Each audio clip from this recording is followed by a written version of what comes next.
This week, Mr. Dustin Travis White and I are celebrating 9 years of marriage, although we currently have no plans for what we're going to do to celebrate, but we're hoping that something cool and or romantic will pop up for us in Portland or Seattle. We've just been so busy with life right now. And we were both we kind of turned to one another in the car yesterday and we were like, hey, so our anniversary is this week. Like, what should we do? Anyway, I gotta tell you, Dustin is the best. There's a reason we've been together this long and we're so happy together. And one of those reasons, among many, is that we have so many things in common. We love cats and thrifting, music of all genres, and talking about music of all genres, like all day, every day, making up weird jokes and fake stories. We love art museums. We love breakfast tacos, Sex and the City, weird old books, elaborate desserts. I could go on and on. We have so much in common, but the way we experience social media is quite different, or at least what the algorithm serves us is quite different. So whenever I see something going wild on social media, seeming as if, quote, everyone is talking about it, I always ask him, like, hey, is XYZ a big thing on your side of the internet? And about 75% of the time, it's total news to him because he's not seeing it, and vice versa. And at this point, I'm not surprised by that. As I have said to many people over the last few years, and something that I have to repeat to myself quite often, social media distorts our perception of the world as a whole. And there are several reasons why. Number one is what the algorithm chooses to show you, specifically you. And I gotta say, I am always, weirdly enough, relieved to learn that Dustin and I are seeing different things. Knowing that, like, I don't know, it helps me keep things in perspective. Number two is who is creating the bulk of the content on social media and why they are creating it. And three, and this is kind of a subset of number two, is what the algorithm is pushing you really even being posted by humans? Yeah. But don't worry, we're going to get into it all, okay? So let's start with the algorithm, a word that gets thrown around nonstop, all day, every day, and almost always in a negative way, right? The algorithm, in very heavy all caps with air quotes. The algorithm is a source of frustration for content creators, small businesses, and maybe everyone at this point. We're used to talking about it. We're definitely used to complaining about it. But what is an algorithm? Well, while we tend to associate the term algorithm with social media, it's actually just a set of step-by-step instructions for solving a problem or completing a task. And an algorithm starts with inputs, followed by a very specific step-by-step process and series of rules, and it produces an output. Believe it or not, we're using algorithms outside of computers every day. For example, cooking from a recipe, or to be honest, even making it up on the spot, that is an example of an algorithm. The ingredients are the inputs. The step-by-step process and general rules around cooking, that's the recipe, right? Even if it's one you have memorized or just made up in your head, it's still part of this algorithm. And the output of all of this is the food you get to eat at the end. You would not have that food in the proper version of it if you had not followed the rules and the process of the recipe, right? Another example is sorting laundry. Yeah, this is also an algorithm in action. The laundry is the input. Your brain methodically sorting out colors from whites and cold wash from warm wash and dryer versus line dry. That's a set of repeatable steps and rules that have a final output, which is clean, undamaged laundry. Now, if we're going to step it up and get a little bit more technological here, traffic lights. They use a mixture of traffic data, that's the inputs, and step-by-step rules to determine how long to stay green or red and keep traffic flowing efficiently. The Maps app on your phone uses an algorithm to give you the most efficient directions to your destination. It's combining the inputs of your location and destination with current traffic conditions and maps as it knows them, with these step-by-step rules created by humans who program this to determine the most efficient path for you. Search engines use algorithms to rank web pages by relevance to your search query. Once again, the input is what you're asking it to find, along with the internet as the search engine knows it, and the step-by-step rules that help it figure out what's most relevant to you are programmed in by humans. Your email spam filters use algorithms to detect spam and filter them out of your inbox.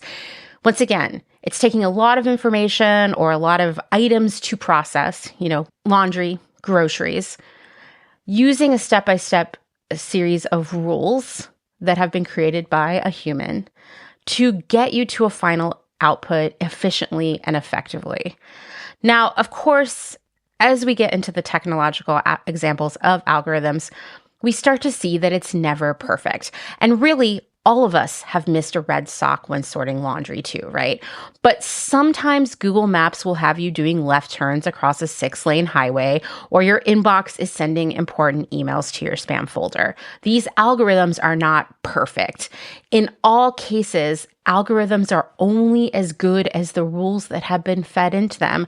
And often it's on the people engineering these algorithms to anticipate and make a rule for every exception or weird outlier. It's never foolproof. And of course, the other complication to all of this is that the algorithm is following the rules that have been created by the humans themselves, right? So it's not as if algorithms are fully impartial. Using the recipe as an example, if the person who wrote the recipe really, really loves garlicky food, the recipe is going to call for a lot more garlic than you might have wanted, right? Or perhaps the person writing the recipe prefers broccoli to cauliflower, so there's going to be broccoli in this dish, not cauliflower. And maybe cauliflower would have made the recipe better, or cauliflower would have been a more nutritious option for the recipe, or maybe you personally would have preferred cauliflower to broccoli, but that's not happening because the person who created the recipe preferred broccoli and wanted you to use broccoli. And perhaps we could peel back the curtain here, and it would turn out that the person who wrote the recipe works for some broccoli lobbying group, or was being paid by Big Broccoli as a food influencer to create recipes that would get you to cook more broccoli. Yes, all this vegetable talk is really a metaphor for social media. We're going to get to it. Because an algorithm is essentially just a series of rules and processes that are created by a human, an algorithm is only as impartial as the human or companies creating those algorithms are. So really, when we're blaming the algorithm, we should be blaming the people who created the algorithm in the first place.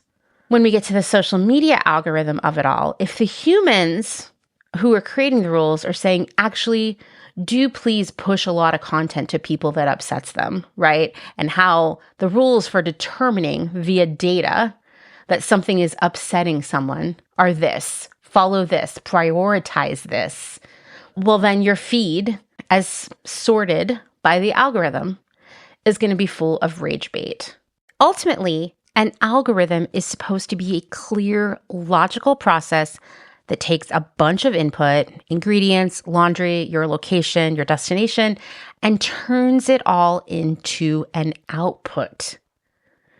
And so really, when we're blaming the algorithm for things going awry. Really, it's not the algorithm itself, which is just a bunch of rules, right? But it's the people, the companies, perhaps even, I don't know, the systems that are writing these rules that the algorithm uses. How does a social media platform decide what to show you? What is this mysterious algorithm? Well, first off, if you've been following along with this series, which you really should, then you know from our conversation with Kim that these platforms know more about you than most of the humans in your life. And their goal is to keep you on the platform as long as possible. So what you see is tailor-made for you, even though sometimes it's kind of silly. And to keep you on the platform as long as possible, the algorithm will show you what it thinks you'll care about the most. And it learns what you are most into, or at least how to predict what you might be most into, by watching how you use the app.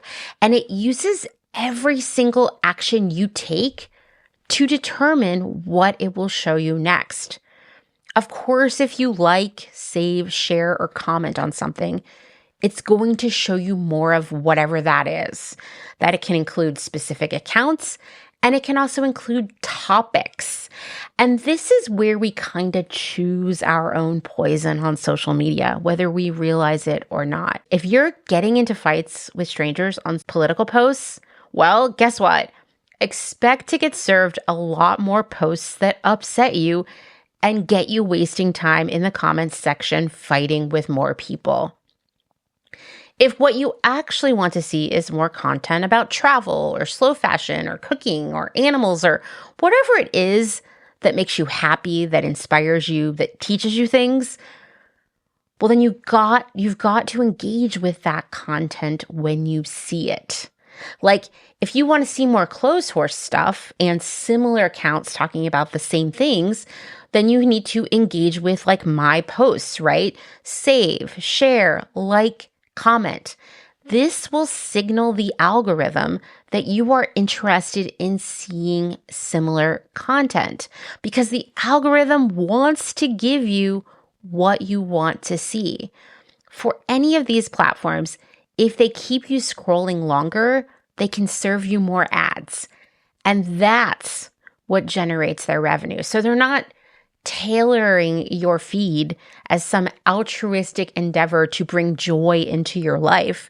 It's so you'll hang out and maybe buy something along the way. But how the algorithm watches your behavior is even more nuanced than that. If you scroll quickly past a certain type of post, once again by a specific account or about a specific topic, you probably won't see more of it. If you hover on a post to read the caption or get a closer look at the video or photo, you'll see more of that kind of post, even if you didn't like it or engage with it in any other way. I actually see this most blatantly on Threads and TikTok, but trust me, it's happening on Instagram too. I don't know what to say about Facebook because that place scares me, but I'll tell you, I'm getting so much Taylor Swift content on Threads, I cannot make it stop. And I swear it's because one time I read one person's post about Taylor Swift's private jet usage, and now it's all I see every time there is some sort of Taylor Swift announcement. Even though I have literally never listened to one Taylor Swift's album, or at least knowingly, I've never listened to one Taylor Swift album, and I don't even know any of her songs. When I picture Taylor Swift in my brain, she's just kind of like a skinny blonde woman, like no specific characteristics stand out to me because I just don't know much about Taylor Swift. It's no judgment against any of you slow fashion Swifties out there. It's just not my thing. I'm too busy listening to 70s country music right now to get into Taylor Swift. But nonetheless, the algorithm keeps showing me Taylor Swift content.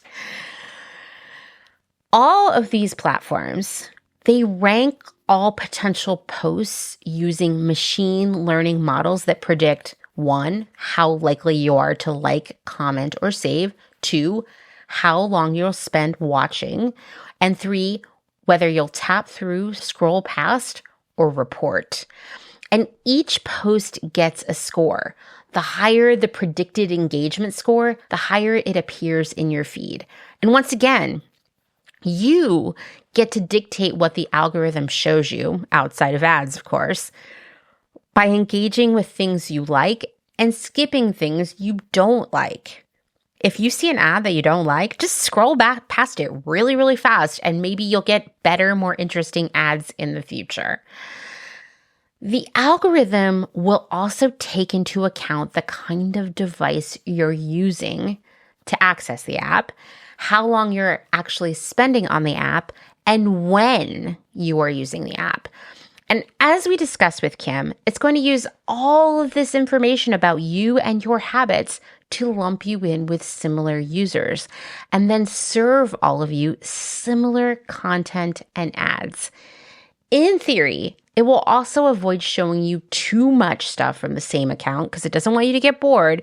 And it will also mix in people you follow, new stuff you've never seen before, and of course, lots of ads. But it tries to make it feel organic, like not too ad heavy. Now, I will say all bets are off with ads and it not feeling ad heavy as we get into the last part of this year.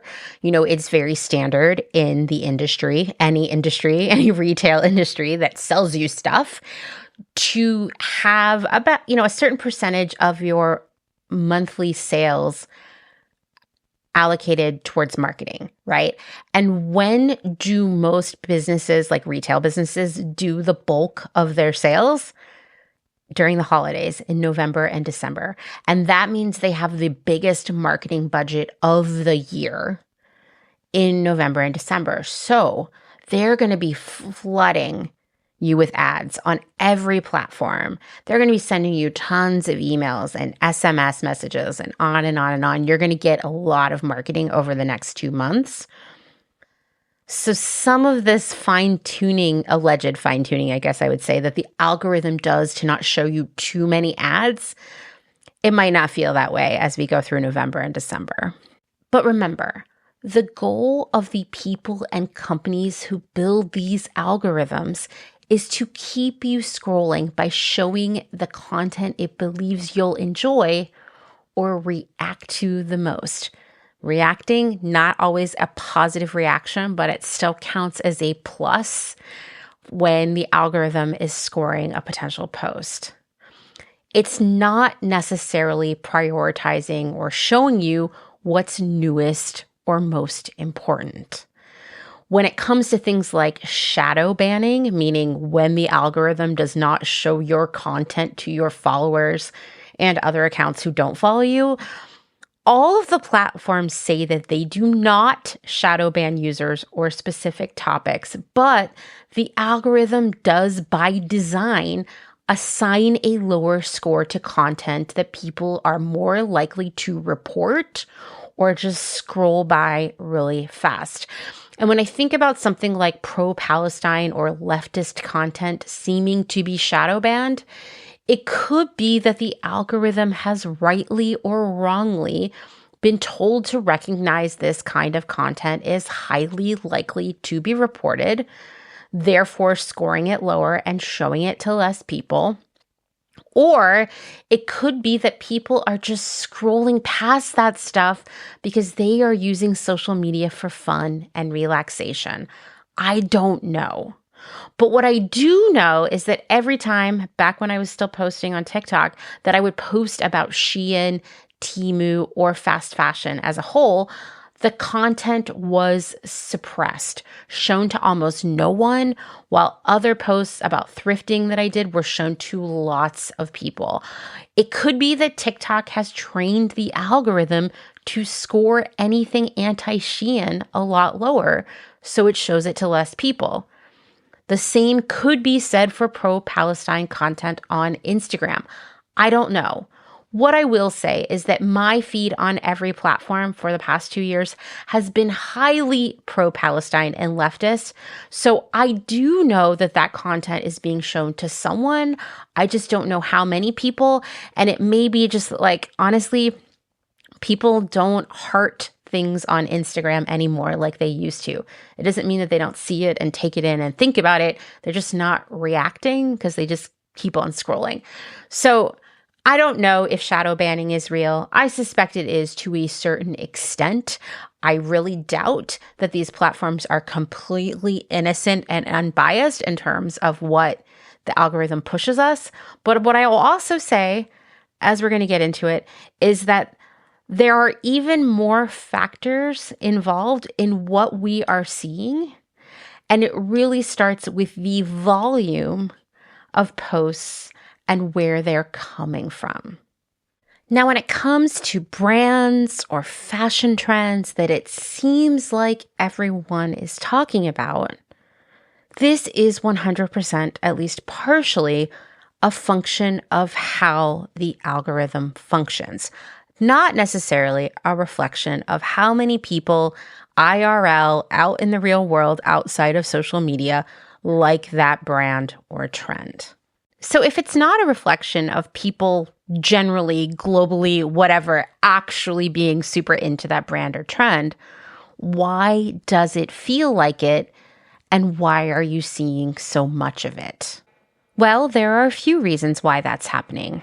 One is that at some point you or someone the algorithm thinks is similar to you engaged with content from that brand or trend or on that topic. Maybe even you or someone similar to you bought something from an ad for that brand. So the algorithm's going to push it towards you. Or perhaps people who you follow or people the algorithm thinks are similar to people you follow, they are posting about that brand or trend. So the algorithm assumes you want to see it too. And it's interesting when you see these things kind of snowball because it's like someone posts about it, it gets recommended to people, people engage with it, so it gets pushed to more people. And then at some point, people start posting about that thing too on their own. And so it has this snowball effect. And suddenly, like, everyone is talking about this thing. And it's hard to say if that trend really originated organically or if it really picked up momentum because of the algorithm, right? Same thing with like brands, Labubu's, you name it. It's hard to say that it would have ever picked up that much traction in the real world outside of social media. Because remember, the algorithm wants to show you things you like and or things that elicit a reaction, aka engagement from you, because you'll spend more time on the app. So it's hoping to predict what brands or trends you want to see, even if you don't know about them yet. And when you think about it, it becomes really obvious why Dustin would see a different side of the internet than I am seeing, because he's engaging in music and music gear and film and design stuff. And I'm posting about sustainability and cute things and clothes. So yes, we have overlapping interests, but the algorithm doesn't quite seem to get that yet. So that's the algorithm. Here's another reason you might be seeing a skewed version of the world that isn't actually reflective of society as a whole. The people who post most often are the super loudest voices on social media. They are the individuals who have the most time to post often. I don't think I had a clear view of that until I started using Threads because I wasn't much of a Twitter user. That place has always been terrible. And I'll tell you, Threads isn't completely dissimilar at this point. And what I noticed when I first started using Threads, well, I noticed a couple of things. One, there are people who I respected or liked who I don't respect and like anymore because of the stuff that they were saying. But two, something I noticed pretty fast is that there were people I know who were posting and still are posting. every hour, multiple times an hour, engaging in back and forths in the comments all day long. And I would ask myself, how are they finding the time to do this? Well, some people are getting paid to post on social media. Threads, TikTok, Instagram, and Facebook pay certain accounts based on engagement. A lot of those weird sort of like meme farm accounts that you might see, whether they're posting leftist memes or animal memes or music memes or just memes, they are getting paid for the engagement around that content because it keeps people on the platform. Now, I don't know if Threads is still paying people, but they were for a while there and people were pretty blatant about it. And what was happening is people were posting nonstop, generating tons of content, engaging in it heavily when people commented, because if they drove up that engagement, they were going to get paid more. And that was great for Threads, because it was a new app. People were sort of like, I don't know if I need this. Is this kind of just Twitter, but with a different name? And suddenly new users could come to Threads and see a whole lot of content and a whole lot of engagement from the people on Threads. So there was reason to stick around and keep coming back and checking it over and over again until it became a habit. Right? So paying creators right out of the gate to post on Threads and be highly engaged, incentivizing them to be highly engaged was really important to the success of that app. And the same thing goes for every app out there that is paying creators in one way or another. And in most cases, outside of TikTok, creators are getting paid pennies, right, per post. So it's in their best interests to post a lot. It is a volume game. There are people out there who really are making a full-time job out of content creation without taking any money from brands at all. Of course, there are also creators out there who are being even more successful by posting a lot and taking money from brands and kind of being able to double dip into that by getting paid on both sides of that transaction, right?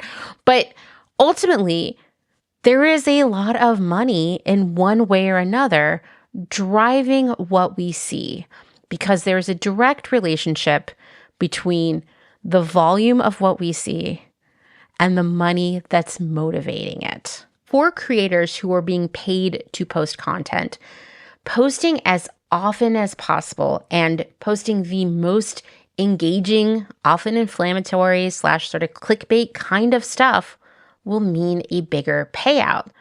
But others are not getting paid and they are just posting nonstop because they have nothing else to do. They might be unemployed, stuck at home, dealing with health issues that isolate them. They might be dealing with a breakup or other relationship pain. They're probably not in the best place in their lives. And to make matters worse, spending so much time on social media is bad for our brains.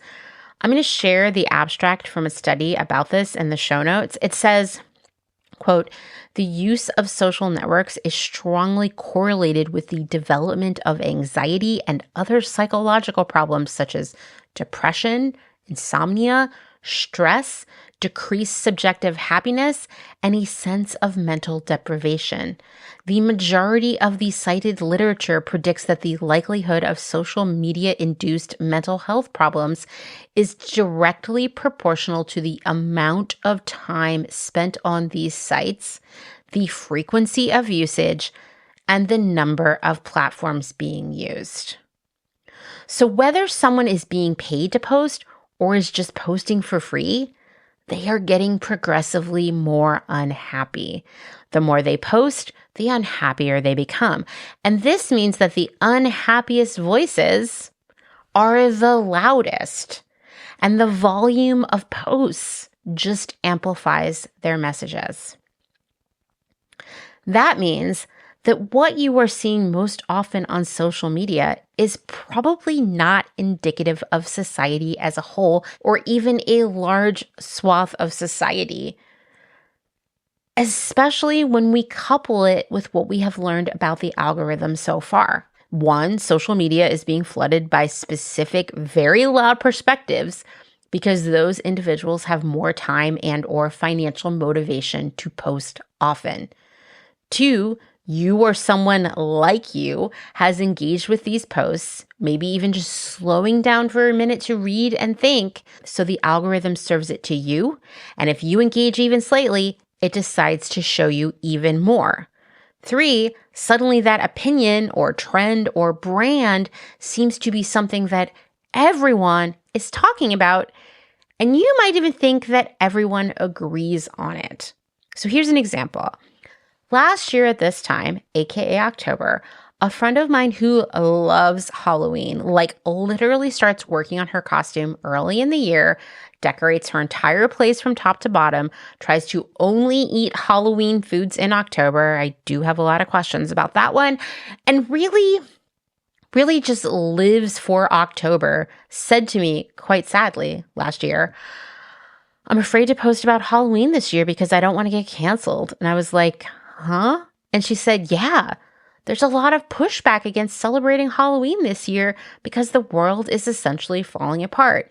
She cited posts like, "White women are too busy buying sexy Halloween costumes to care about genocide," and "Imagine caring about your Halloween costume when people are dying."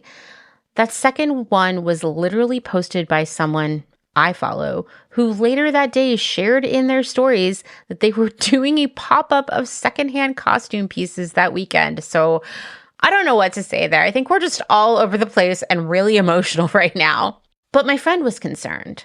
She was like, "Listen, I post about Gaza nonstop. I'm giving money as often as possible. I'm volunteering my time phone banking for the election, and I've done my best to show up for everyone. But I feel like I'm a selfish monster if I wear a costume this year, and it makes me so sad because I just need to feel something comforting and fun right now." And so while the algorithm might be serving you anti-Halloween messaging because you reacted to it or slowed down to read one post, once again, I'm drowning in Taylor Swift posts, please send help. Plenty of other people are seeing and sharing pumpkin patch photos and cool costumes that they're making. You're just not seeing it because the algorithm thinks you don't want to see it. If you're never seeing good news on your social media feeds, I promise it's not because good things aren't happening in the world. It's just that outrage gleans more engagement. So that's what the algorithm is showing you. There may have been a time when our social media was a mirror of our world, but it hasn't been that way for a long time. Basically, the moment our feeds stopped being chronological and became algorithm driven, nothing was ever the same.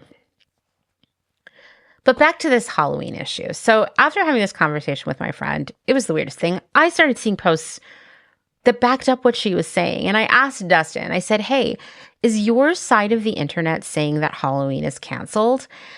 This is something, like I said, we do a lot because the algorithm serves us completely different content with slight overlaps in terms of politics. And he was like, "No, but I do see pictures of people carving pumpkins and making cool, weird costumes." And I was relieved to hear this, not because I had big Halloween plans, but because since that conversation with my friend, my feed had been filled with content like white women love genocide, voting for KKK Kamala, and cultural appropriation Halloween costumes. And I gotta tell you, it was like fucking with me because even though these posts were predominantly from white women who should know better than to call a black woman KKK Kamala because that's really messed up, it was still fucking with me. I was like, man, am I like a horrible person because I want to put up my Halloween decorations? Like, what the heck? Like, I don't know what to do anymore. But I'll tell you this. If you're wondering my thoughts on celebrating Halloween or whatever else brings you comfort in this hellscape of a time, keep doing it. Life in 2025 is hard, and that's an understatement. I feel like I'm always like 5 seconds away from crying. And as I have moved through this year working and trying to keep my head above water financially, professionally, and emotionally, I have settled into this chronic state of just like nauseating fear and anxiety. It's always there. whether I'm hard at work on a project, cooking dinner, reading a book, or talking to a friend. It's just there, gnawing on the back of my brain. And yeah, it's taking a toll on me mentally and physically. I'm sure you're feeling very similarly. That's why it's important to let ourselves do things that do make us feel good. You should not feel guilty if you're excited about decorating your house for a holiday or making a costume or even listening to a certain pop star's record. I will not name the pop star because somehow I'll see more content. All of these things, they are things that recharge us and help us keep up the good fight. And you know what's even better though? Doing these things in more responsible, thoughtful ways, meaning minimizing the waste and impact of these endeavors.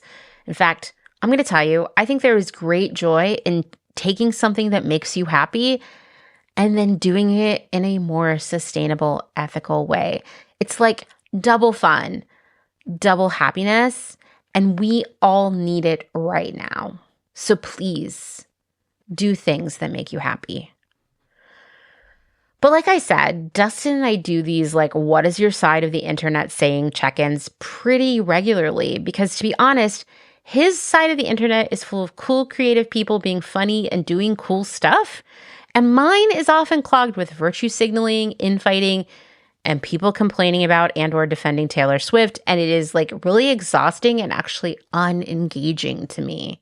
So I have actually been pulling back a lot from social media. I'm I can't do it right now. I've even been not allowing myself to use my phone after 8 p.m., which has opened me up to this wild world of watching movies, reading books, doing craft projects. It's amazing.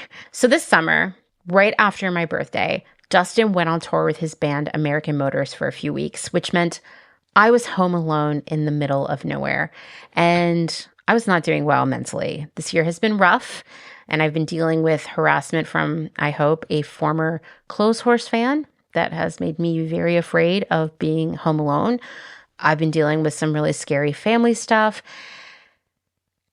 and just being home alone by myself, stuck in my thoughts, my fears, all that stuff.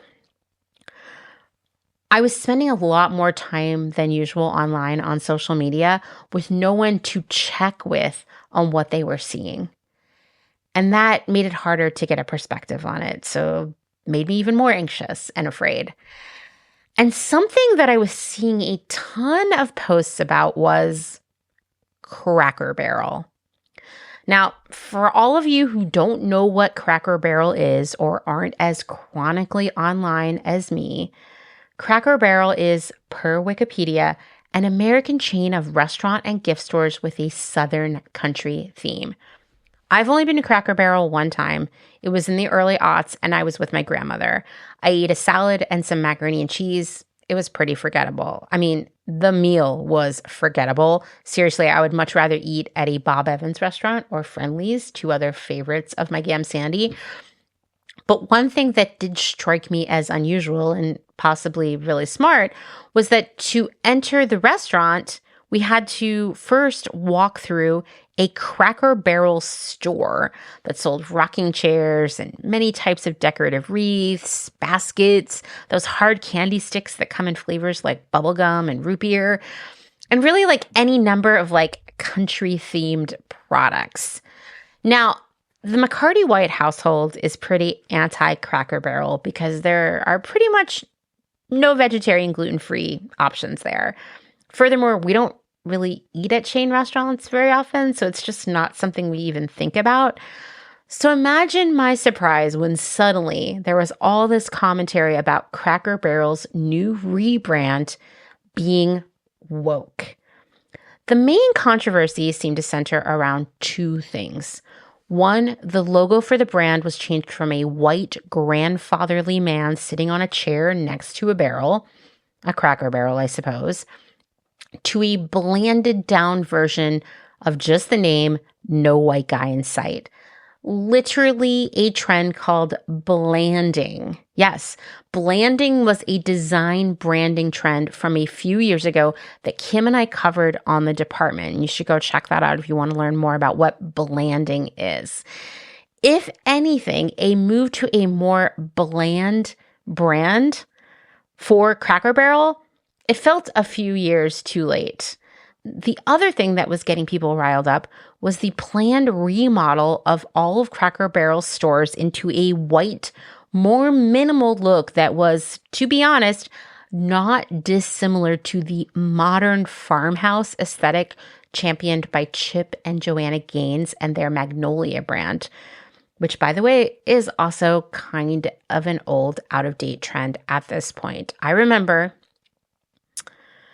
back when I was at my job before the pandemic, my boss, the same person who told me that I would be more successful in my career if I cared less about the people who worked for me, she showed me photos of this incredible mid-century house that she and her husband had bought, complete with a kidney-shaped swimming pool and a sunken living room. Dustin and I dream of a sunken living room, a conversation pit, if you will. I was like, wow, this is so cool. And she laughed because the plan was to spend a year gutting and renovating that house into modern farmhouse aesthetic. That was 5 years ago. Breaks my heart. Anyway, the fact is that many of the coffee shops and restaurants out here in Lancaster County, where I live, have had this kind of modern farmhouse decor for a few years now. It's sort of live, laugh, love adjacent, and certainly nothing shocking or troubling for anyone who loves Cracker Barrel. In fact, I would suspect that many Cracker Barrel regulars live in homes with this aesthetic, or at least have fantasized about adding some white shiplap to their homes. Something I want to add here about the renovations that Cracker Barrel was planning, it was a smart financial decision for its existing 600 locations and for any additional stores it planned on opening. Why? Well, remember when I was explaining what happened to Red Lobster as an example of how private equity works? That was back in the Who Killed Joanne episode. If you haven't listened to that, go check it out. You're going to learn a lot about Red Lobster as well. Well, like Red Lobster, for many of these restaurant chains, their biggest asset is the land where their restaurants are located. Basically, the company owns the land and the restaurants kind of rent it from the company. It's rich people math, okay? And when they choose a location, if the restaurant has a very specific architecture sort of design, think Pizza Hut. Pizza Hut is the most extreme version of this. It becomes a lot more difficult to rent out that property because it is very clearly an old Pizza Hut or an old Cracker Barrel or what have you. In fact, especially in the case of these Pizza Hut buildings, it might become a tear down situation and then rebuilding just to get anyone to move onto that land. And that's really expensive. So if a restaurant is just a beige or a brown box, it can kind of become anything. And I'm going to share this video that Dustin recommended that explains why all fast food and chain restaurants kind of just look like boring gray boxes these days, but it really goes back into increasing the value of the property via these versatile sort of bland spaces. Anyway, so for like 3 days this August, my entire feed on most platforms was Cracker Barrel. And because these platforms know that I'm a radical leftist, I was seeing content coming from the left perspective, kind of like these right-wing MAGA snowflakes are butthurt about a boring rebrand. However, I have no doubt that people who were on the other side of the political spectrum were seeing content that, parroted this idea that the rebrand of Cracker Barrel was some like woke DEI conspiracy. Really, I think it was just bad decision making. Anyway, I was probably seeing so many Cracker Barrel posts because, of course, I did click on a link from a post so I could read an article about what was happening because I was like, this is so random. And I was and still am in the midst of a series about emotional branding, and certainly this rebrand was evoking a lot of emotions amongst Cracker Barrel fans. And I gotta tell you, I do think that Forget about woke DEI, whatever people were trying to assign to this rebrand. I do believe that the company was trying to make the stores more appealing and comfortable and sort of like modern and relatable, but also aspirational to their customers by adopting this magnolia, modern farmhouse aesthetic, which is very appealing to their customer base. Shocking that it got turned into this other thing. Now, without Dustin there, I didn't get to ask, hey, are you seeing a lot of Cracker Barrel on your side of the internet? I mean, I wasn't going to text him to ask because we try to avoid texting one another's social media stuff and news articles. Like, we want to talk about other things. At the same time, something about this whole situation felt off. Like I said, it seems to me that Cracker Barrel thought they were hitting a home run with this rebrand, that their customer would love it as much as they love Magnolia. I mean, Magnolia has had a wildly successful collab with Target for how many years now? I have no doubt that Cracker Barrel thought that they were just giving them what they want. But also, it just came in really fast and really, really hard, just flooding every platform with Cracker Barrel talk seemingly within a few hours.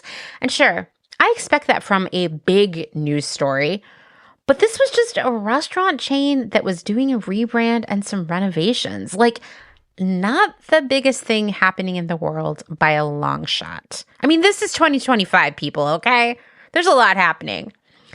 The Cracker Barrel outrage kind of died down by the time Dustin returned from tour, so we never even discussed it until a few weeks ago when a story emerged about the whole thing that made me turn to Dustin and ask, hey, while you were on tour, did you see a lot of wild Cracker Barrel content? And he was like, yeah, it was overwhelming. So much everywhere, and it was kind of boring and weird. And that's when I told him what I had just read. Quote, according to data compiled by intelligence platform Peak Metrics, nearly half of the early posts about Cracker Barrel's logo change appeared to be generated by bots. Okay, listen, whether you're chronically online like me or not, you have encountered the term bot, and you might know it's like a bad thing, but might not know exactly what bots do or what they are. So let's get into that, okay? Social media bots are automated accounts that perform actions on social media without a human actually doing them. There's no human involved at all. They're controlled by software that can like, follow, comment, post, or message automatically. And they might even look like real accounts run by real people with profile photos and little bits of copy in their profiles and real seeming posts. But really, they are just code pretending to be actual users. And because they aren't real people, a whole bunch of them can be mobilized really fast to churn out content and sort of flood the algorithm with whatever they're pushing. They exist purely to manipulate visibility, i.e. make something a bigger conversation, or influence perception, like make you think that the Cracker Barrel rebrand is some woke conspiracy rather than just an outdated design trend. And these bots can serve a lot of troublesome purposes. They can be engagement bots. They auto-like or comment to make posts look more popular. That shapes public sentiment in two ways. One, of course, the algorithm notices that there's a lot of engagement on a specific post or on a specific theme of posts. And so it pushes them to more people, right? So more people receive the information within that post. But two, it works on us as individuals when we see a ton of likes and comments on a post, and most likely we're not going to go in and read them all, but we'll see the numbers and we'll think, wow, this is something that a lot of people are thinking about or talking about, or even worse, agreeing about. They can be follow-unfollow bots, which mass follow users to get follow backs, then unfollow later. They can be spam bots. They can flood hashtags or comments with links, ads, or scams. It's always about crypto or donations or something. They can be political or influence bots, spreading propaganda or misinformation at scale. They can be astroturfing bots, which will make an idea or campaign appear more popular than it actually is. If you think about these different ways that bots can function on social media and take a moment and actually digest that, I guarantee you're thinking of examples of things you've seen trending on social media or behaviors you've seen on social media or even the comments section of accounts you follow that now seem like they're kind of filled with bots, right? Or driven by bots. It starts to make you really think a lot differently about what you see on social media. And I also just want to add here that I receive multiple emails a week from rando services that promise to buy me followers, get me engagement, push me up in the algorithm. And it's all via bots like this. And yes, there are many accounts using these, especially accounts that get paid for engagement, right? I don't want to go into it too much, but there's this social media account that is supposedly sustainability focused that has been pushing me over the edge this year because they got like 60,000 followers in like a week, and they post a lot of clickbait and untrue things, and people seem to be eating it up. And I was talking about it with someone who said, you should check and see if they are buying followers, because I think they are. You don't get 60,000 followers on Instagram in 2 weeks anymore. That could have happened back in 2020, but not now.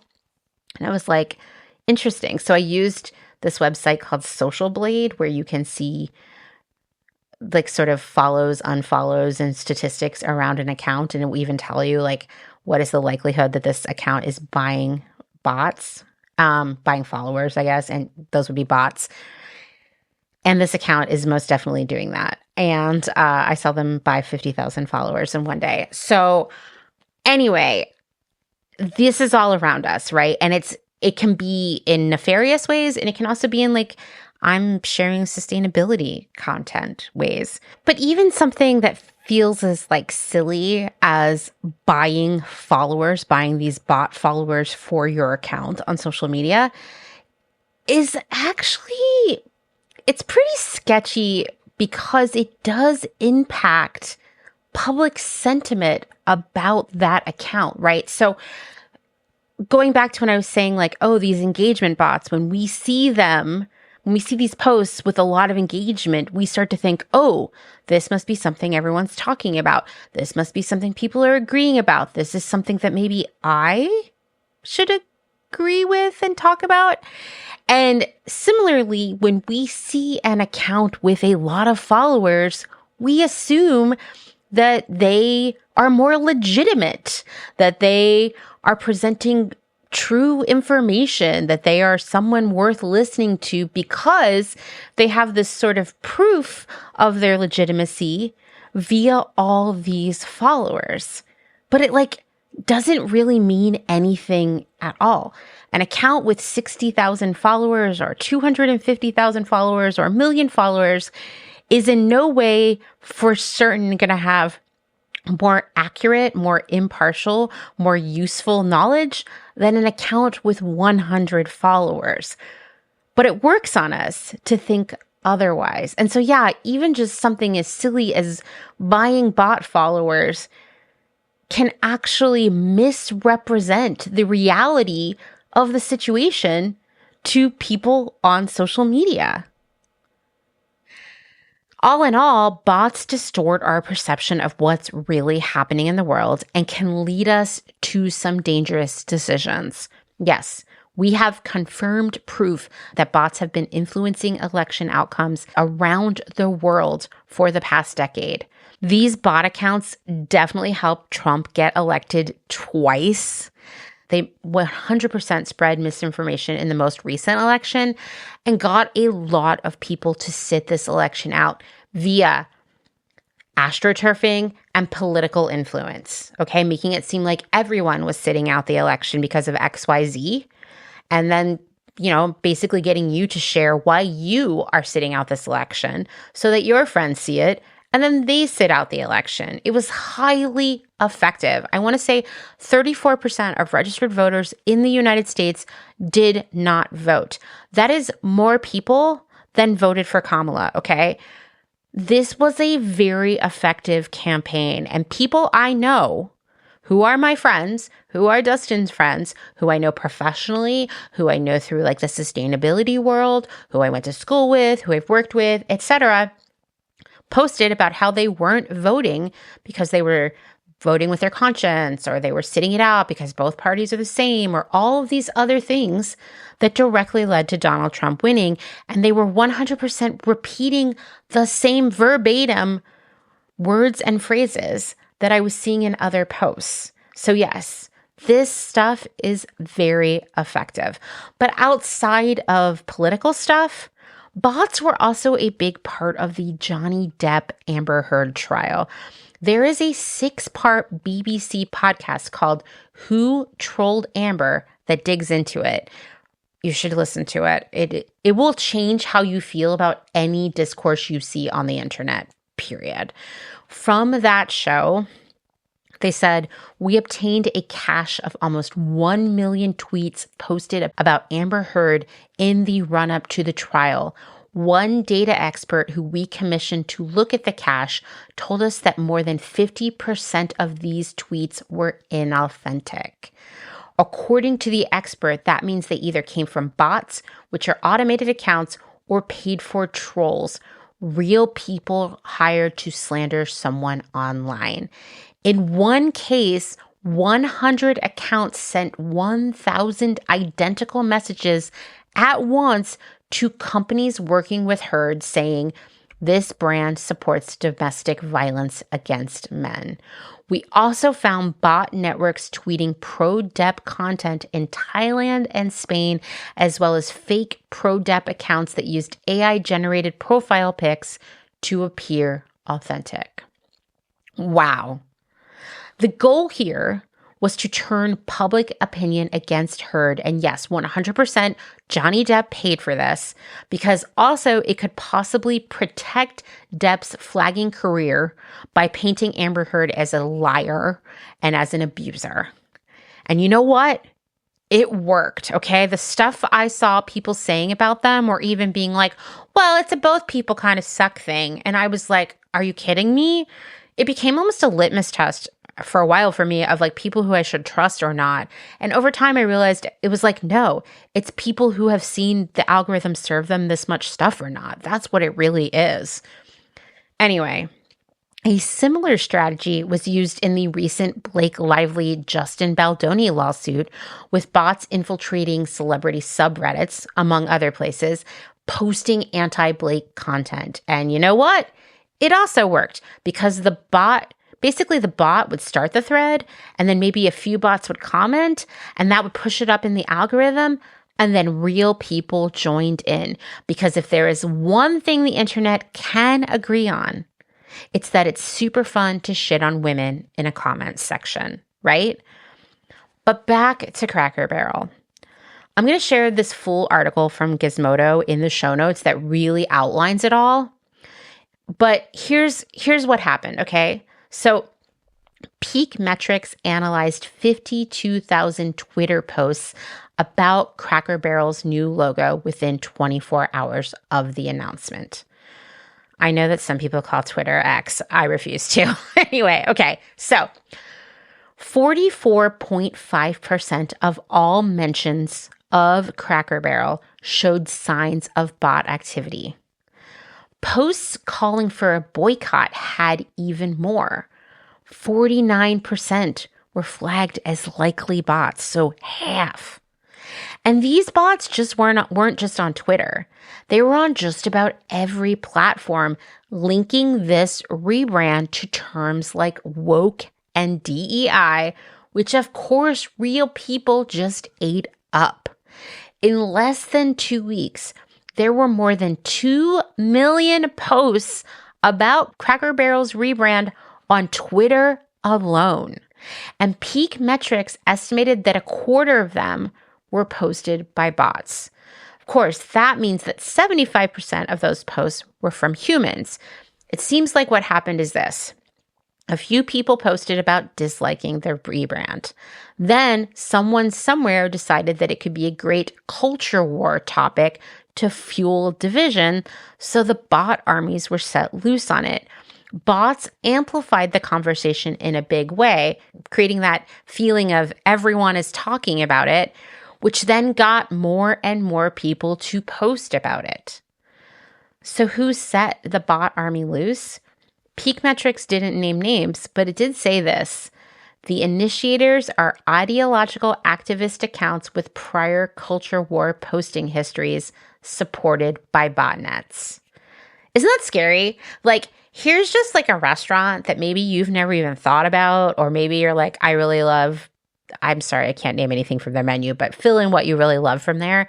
And to have just this restaurant turned into sort of this big culture war topic just because they changed their logos and painted their stores white. I mean, that's scary, right? It shows that just about anything can be used to divide us right now. It can be Cracker Barrel. It can be whether or not you're celebrating Halloween. And the thing is, Cracker Barrel worked and it all works, right?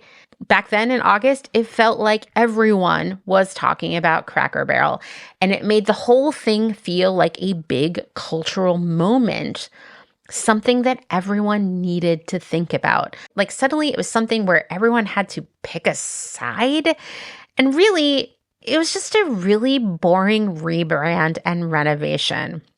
It wasn't deeper than that at all. It wasn't indicative of wokeness. I mean, seriously, Cracker Barrel is so unwoke that it doesn't even have gluten-free and vegan options. So I don't want to hear it, okay? Cracker Barrel, not woke. It was a non-story that became a values litmus test when really it just should have been something confined to Cracker Barrel mega fans, advertising industry professionals, and design nerds.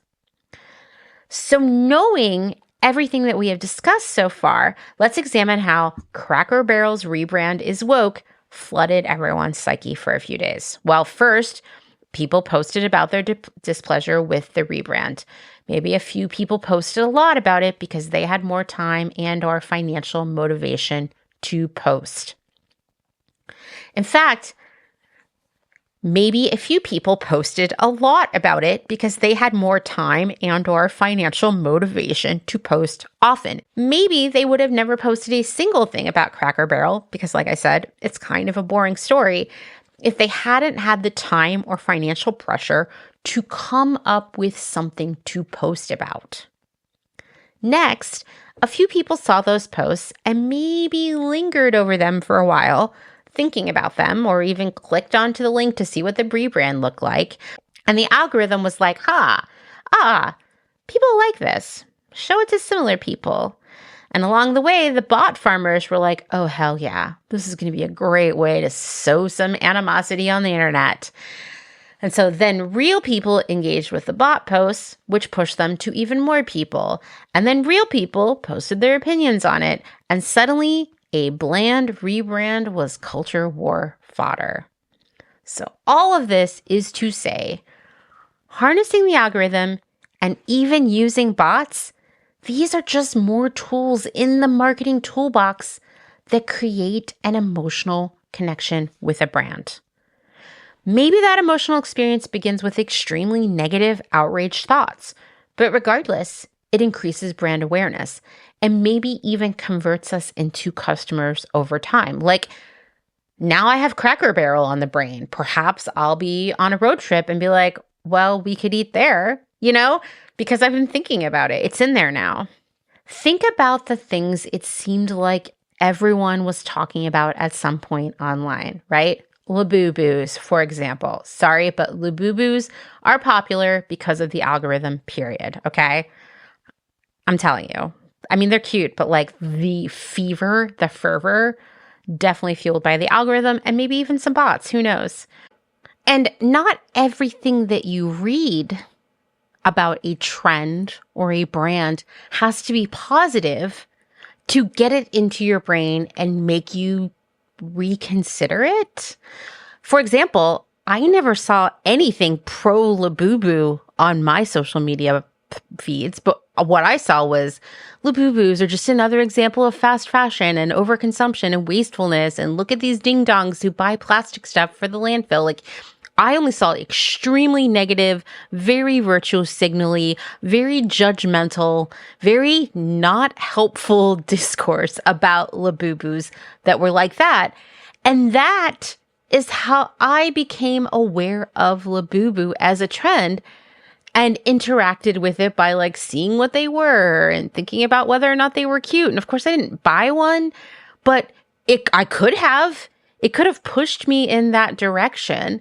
And that's another thing that's important to call out here is that, I don't know, it's sort of like that all PR is good PR, even when it's bad kind of logic. It's true that even when someone is posting over and over again about how people who love Taylor Swift are just billionaire bootlickers or white supremacists or whatever the 9 million bad posts I've seen about Taylor Swift, which by the way, I've only seen like one positive post about Taylor Swift in the gazillions of posts I have seen about Taylor Swift. But what it did is push Taylor Swift into my consciousness where I was like, should I listen to that album just to know what people are talking about?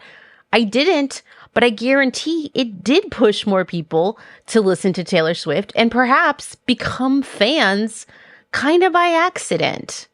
How about any type of misinformation? It can be even something as simple as this post earlier this year that went viral that said that France banned Shein hauls.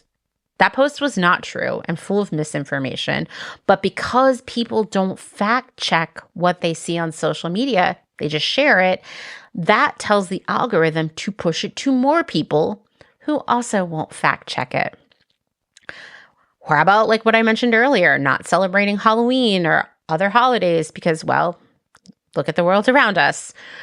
Even brands like Shein and Cider and Quince being on people's brains, people posting hauls, people shopping from them. I know that Quince is pushing the algorithm in so many different ways via ads and probably via bots and influencers, et cetera, because I get so many questions about Quince like every week now. They're just like huge. And yes, they are fast fashion, okay? Different brand sustainable collections, whether it's Nike, Zara, or H&M, those have a certain level of algorithm virality baked into them, and it's intentional. Even viral trends that seem to work their way up from TikTok, like Mobster Wife or even cottagecore, it was like one person shared it, people liked it, it got pushed to more people, then people started making their own content about Mobster Wife or cottagecore, and it just grew and grew and grew, right? In fact, the viral aspect of brands and trends means that we might be kind of flooded into building a connection with them, of wanting to buy into them, when maybe we would not have even given them a second glance outside of social media.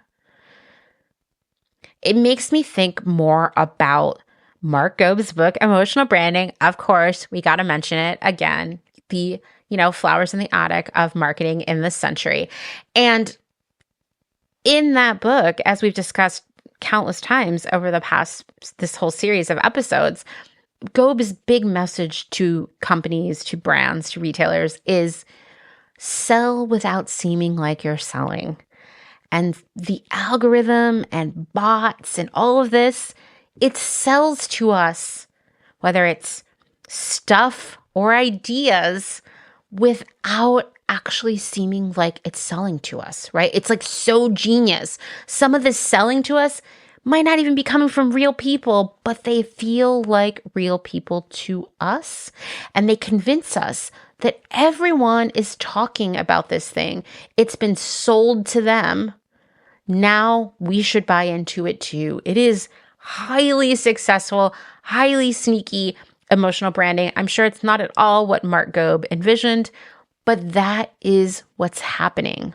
And I can't help but think that if we had encountered these ideas, these trends, these brands, this misinformation out in the real world outside of social media, just like it crossed our path organically, I don't think we would have bought into it the way that we are now, because we would have encountered it and kind of moved on. But what's happening right now is we're being flooded with it everywhere we turn online, and we spend a lot of time online. The algorithm pushes and pushes and pushes it into us until we have no choice but to be a part of it too. And it creates this connection between us and the brand, the trend, the idea, the misinformation that makes us invested in it, right? It's just one more reason for us to take a step back and ask ourselves, why do I feel so connected to this brand that isn't even a person, much less an entity that cares for me?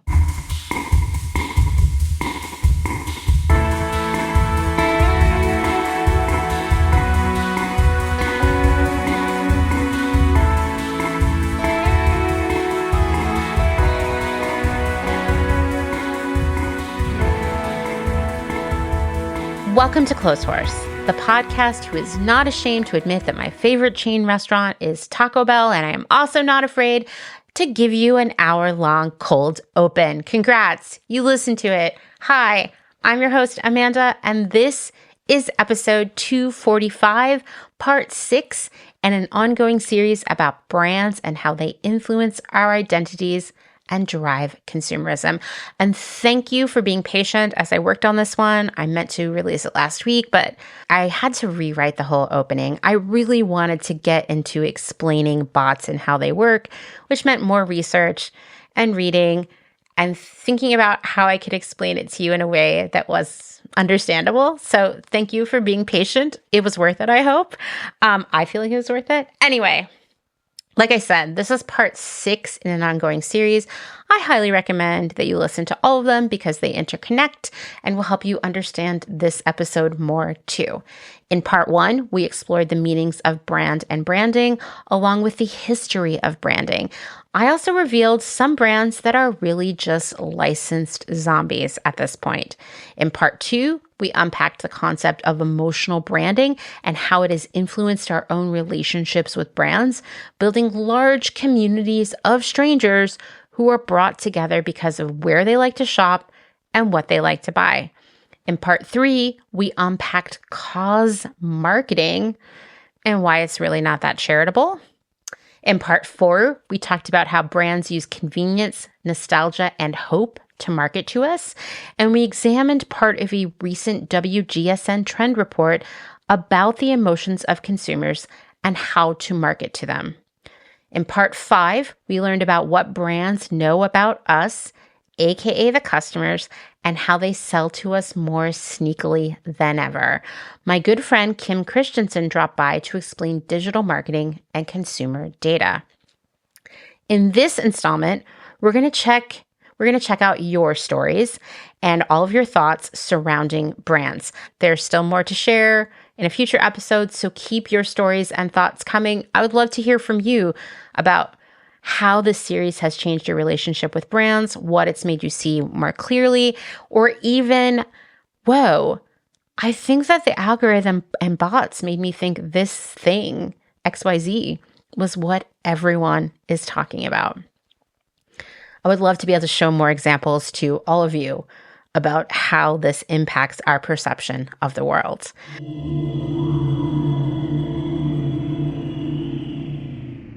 Let's take a moment to thank some of the incredible small businesses who keep Clotheshorse going via their generous Patreon support.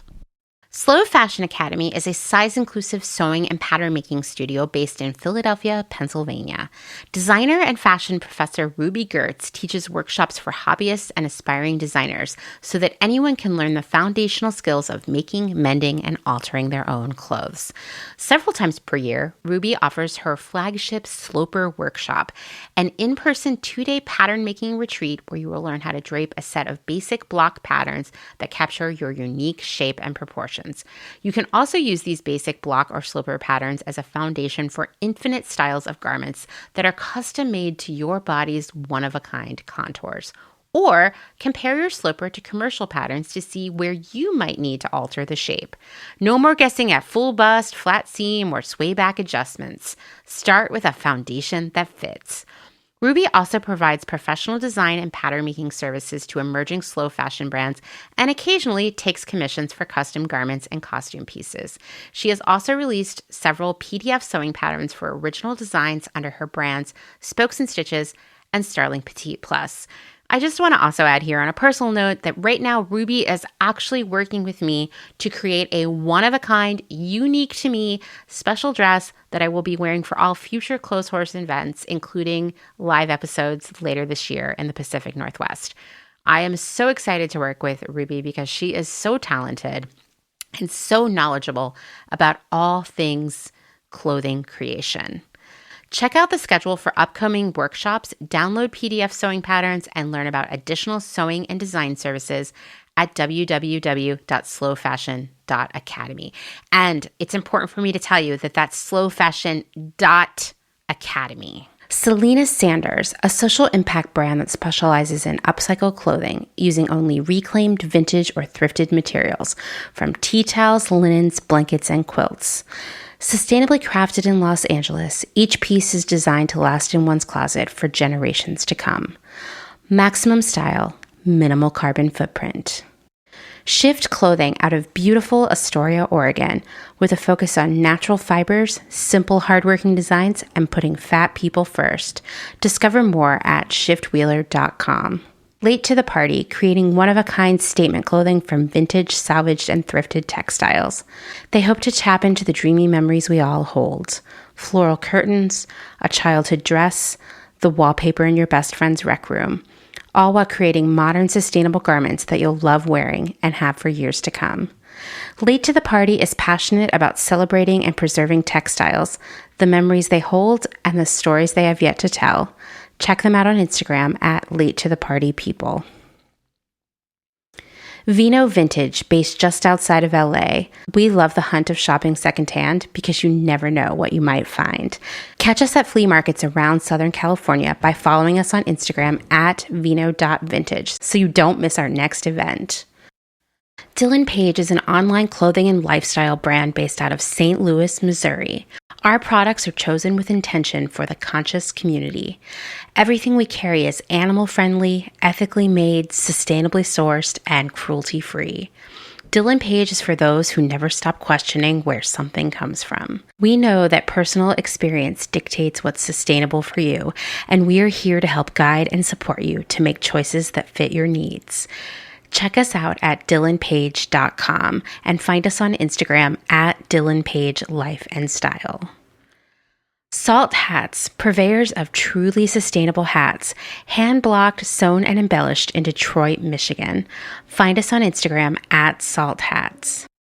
Thumbprint is Detroit's only fair trade marketplace, located in the historic Eastern Market.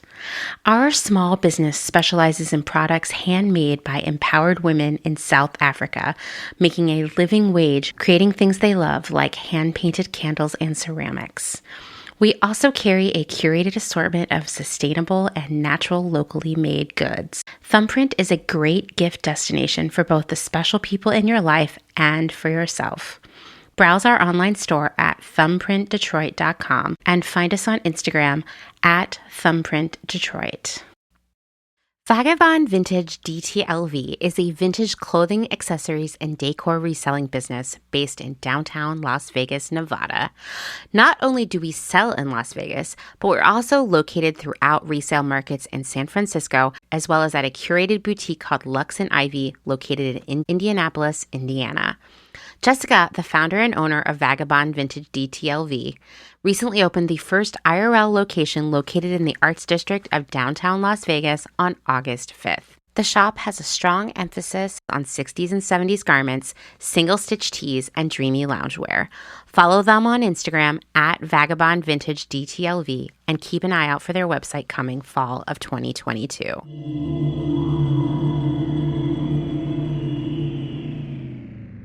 Okay, before we jump into everything, even though I know we're like an hour into this episode already, congrats to me for writing such a long intro. Here's a few announcements. 1, Clotheshorse is coming to the West Coast in like a week. Seriously, I'm flying to Portland this Saturday. I'm going to be doing a show in Seattle on the 23rd and Portland on the 26th. Links to get tickets are in the show notes. Some of you have asked me about merch for the show, so here's what I'll tell you. My friends at Care Instruction, who you should follow on Instagram, they are sponsoring the show, so they're going to be running the merch booth at both shows. We have more than 200 secondhand tees, tanks, and sweatshirts in sizes extra small through 4X available for purchase. Christine and Casey will be running the heat press, applying your choice of transfers to the shirts. There is one show exclusive design with only 50 pieces available. You can also bring your own favorite shirt or tote bag or anything textile-ish and have an iron-on apply to the show, or you can buy transfers to take home and iron on to make gifts for your friends, your family, yourself. There will also be stickers, including some new designs, bumper stickers, buttons, mending kits, and I'm really excited about this. This took so much work. The new synthetic fabric magazine, the Clotheshorse Guide to Synthetic Fabrics by me. This zine is 100 pages of full color information for anyone who wants to learn more about the fabrics we wear on our bodies. Also, unrelated to any of that, did you know that you can find the full script and links for everything discussed on this episode and every episode at clotheshorsepodcast.com? I bet you didn't, because I link to it in the show notes every single episode, but I have learned that only 1% of people read show notes, and sometimes y'all email me asking me questions about the episode that could be found in the show notes or at clotheshorsepodcast.com. So I just want you to file that away for future use if you want to review something that we talked about here or learn some other stuff. It's all there along with a lot of other educational resources. Okay, next, listener Elizabeth sent me an email with an important message. She said, I'm trying to do everything I can to tell people to vote yes on California's Prop 50. You've likely heard of it. It's the response to Texas's attempt to redistrict to favor Republicans in the upcoming congressional elections. California's Prop 50 is looking like one of the very few ways we can stop 2 more years of unbridled MAGA control. And since it's part of a special election, we can't assume people know about it. Gerrymandering sucks, but it's only a temporary redistricting attempt until 2030, I believe, to stave off really shady attempts to secure power. I find your show a major source of hope and inspiration in these often unbearable times. I was thinking you might be able to use your platform to even briefly plug Prop 50 by telling all of your California listeners to vote yes and telling others to reach out to their California friends and family. So, yes, here I am telling all of you Californians to vote yes on Prop 50. California Proposition 50 would temporarily let the legislature redraw congressional district maps for the 2026, 2028, and 2030 elections instead of the Independent Citizens Redistricting Commission. This would help Democrats flip up to 5 districts that are currently held by Republicans. And we need that because Texas is trying to do the inverse by redistricting to create more Republican districts. To be clear, Democrats must win the midterms to slow down whatever the fuck nightmare Trump and his cabinet of horrible people are doing right now. And yes, I do have hope that we can do this. And no matter what bots have told you on the internet, both parties are not the same, and I hope that is becoming very clear to anyone who thought otherwise. As Elizabeth mentioned, this is a special election, which many of you might not know about, and that's why it's important to vote in every election, no matter how small it might be. Remember, part of the slow fashion way of life means being a concerned citizen. That includes voting and making our voices heard. So while I'm on the topic, Pennsylvanians, please vote yes to retain Judges Wecht, Donahue, Doherty, Wojcik, and Dubow. Everyone else in the U.S., vote on November 4th because local and state elections have a major impact on your quality of life. And everyone here in the U.S., call your senators and reps to tell them that you want them to keep subsidies for the Affordable Care Act / Obamacare. Many people, including myself, will be unable to have health insurance next year without them. And for all of you who are not Americans, be a concerned citizen, get active, control your destiny, vote, be loud, and show up. All right, that's all for the announcements. Let's get into your messages and stories. Our first message is from Kat, and she is going to tell us about a brand that she once loved that has really fallen off, and that's Hot Topic.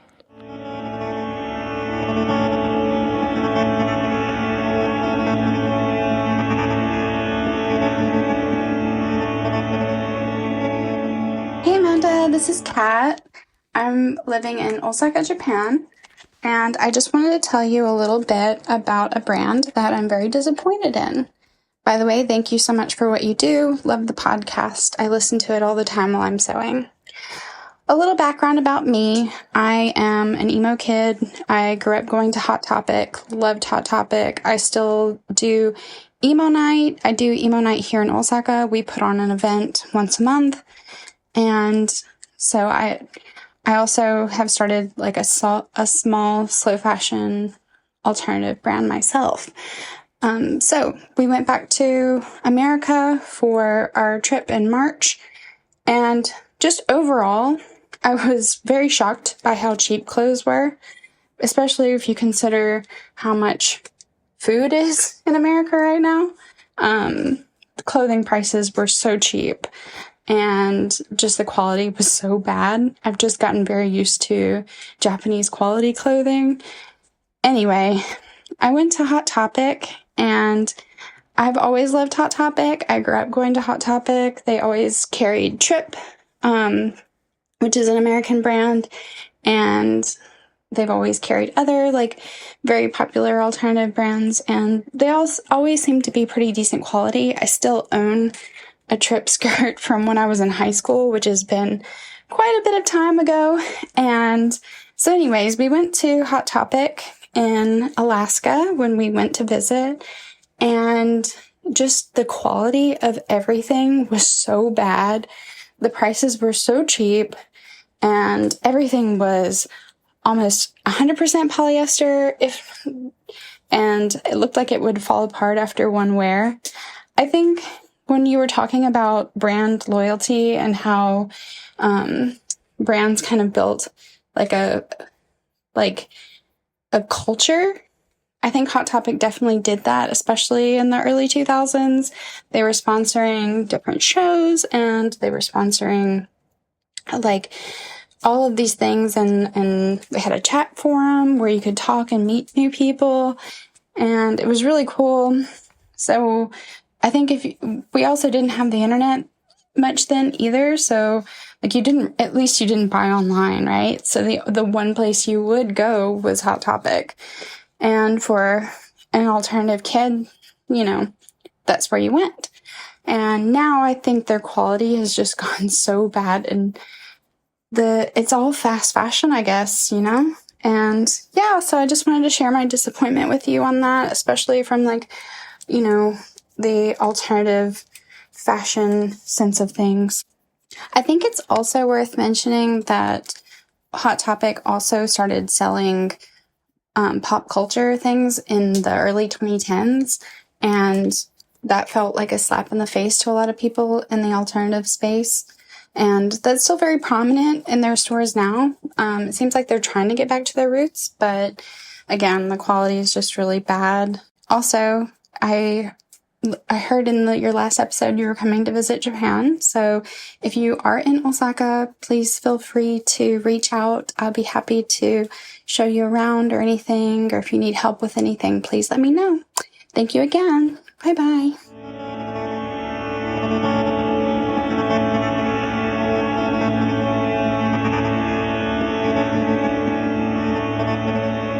Wow, Kat, I gotta tell you that I have always had a soft spot for Hot Topic. Now, where I grew up did not have a Hot Topic when I was a kid, but as an adult, I actually think maybe my first Hot Topic experience was in Portland, Oregon, at the Lloyd Center, of course. And what struck me about Hot Topic then was it wasn't like any other place at the mall. It was for the weirdos, which are, people like me. And also that there were just always like people hanging out there, just having a good time, like being friends with the staff. And I don't know, seeing Hot Topic as a safe space in the mall, like that's pretty magical. And it's something that Dustin and I bonded over pretty early in our relationship. And as we would go on road trips around the country, we would always find ourselves stopping at malls because we love a mall, especially like a mall that's maybe just slowly dying a little bit, although I also love a thriving mall. But we would always go to these malls in random small cities or big towns, and we would always go to Hot Topic, and we would always talk about it later. Like, isn't it so cool how you can go into a Hot Topic anywhere in the US and there's just kids hanging out there and like having a good time and feeling like they're with their people. Like, it's always been really, really heartwarming to me. And it's changed, right? A few years ago, my kid Dylan actually had a part-time job at Hot Topic.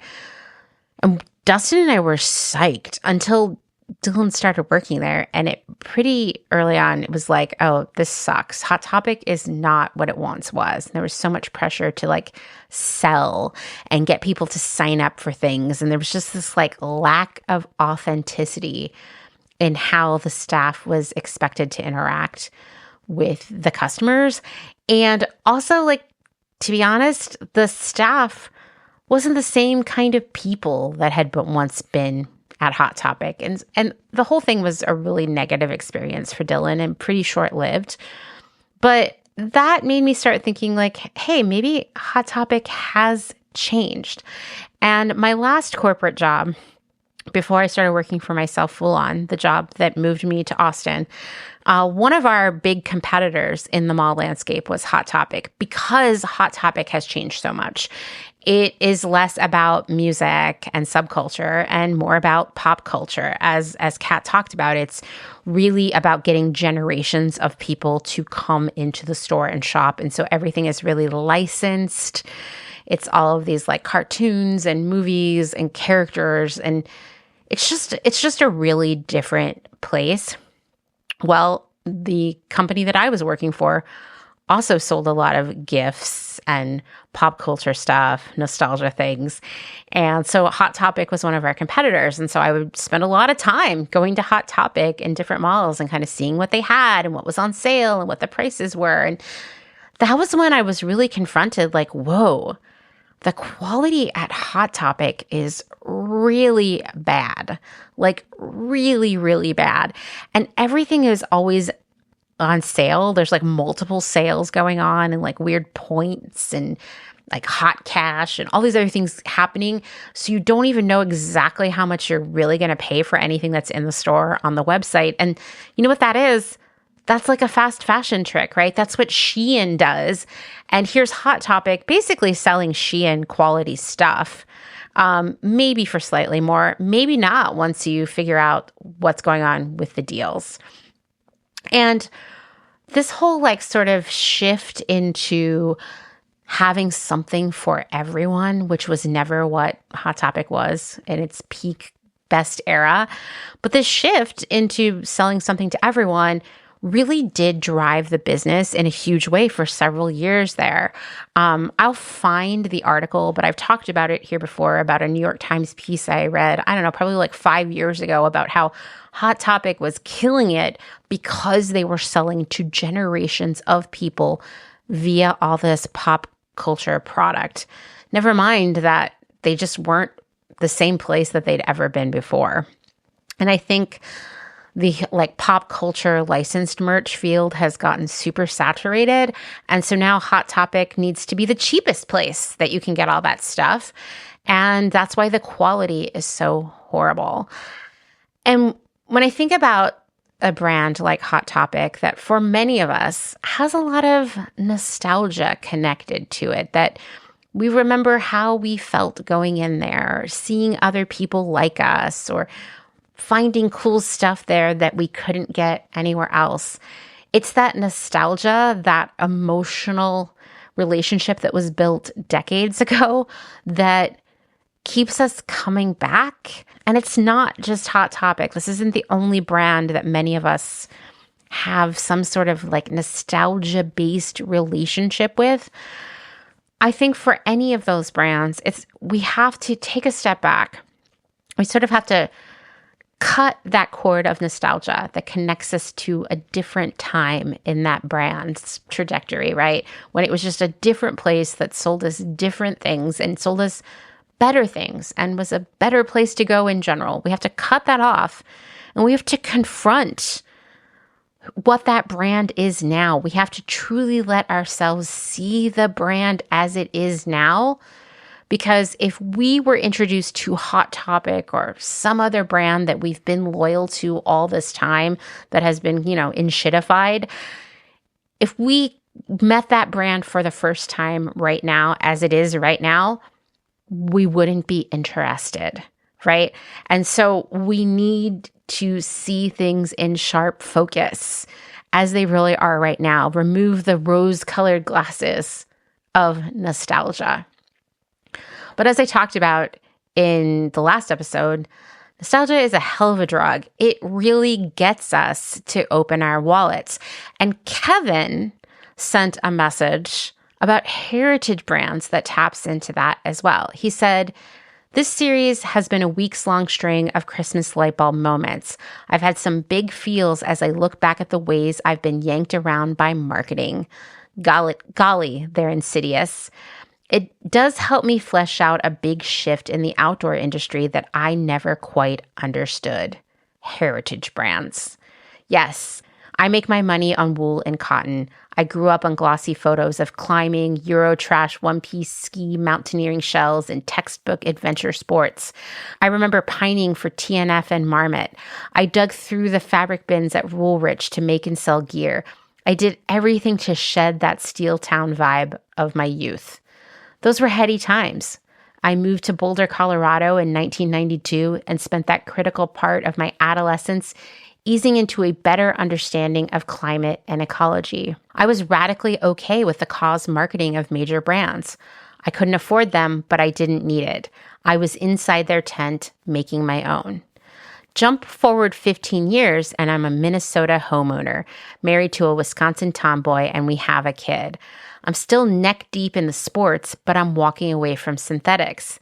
Then the weird thing happens. Waxed cotton, wool, and leather gets super hot. It's a 7-day weekend in post-war America again. Cabins, trains, fishing boats, stake bed trucks. Big sigh. I shook off the confusion. Now I'm suspicious. I feel like that big pivot came at a moment when consumers were tired of hearing about how we were killing the planet.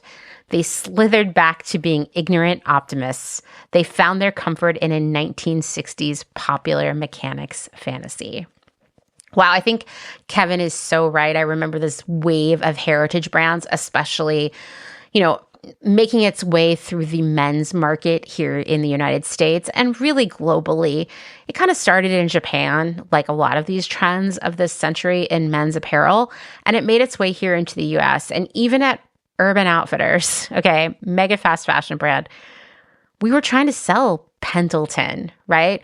We were trying to sell Marmot. We were trying to get like these really nice heritage brands into our stores because people wanted it. And I think for a lot of these heritage brands, it was actually a good time for them, right? Like they were being introduced to a whole new generation of consumers.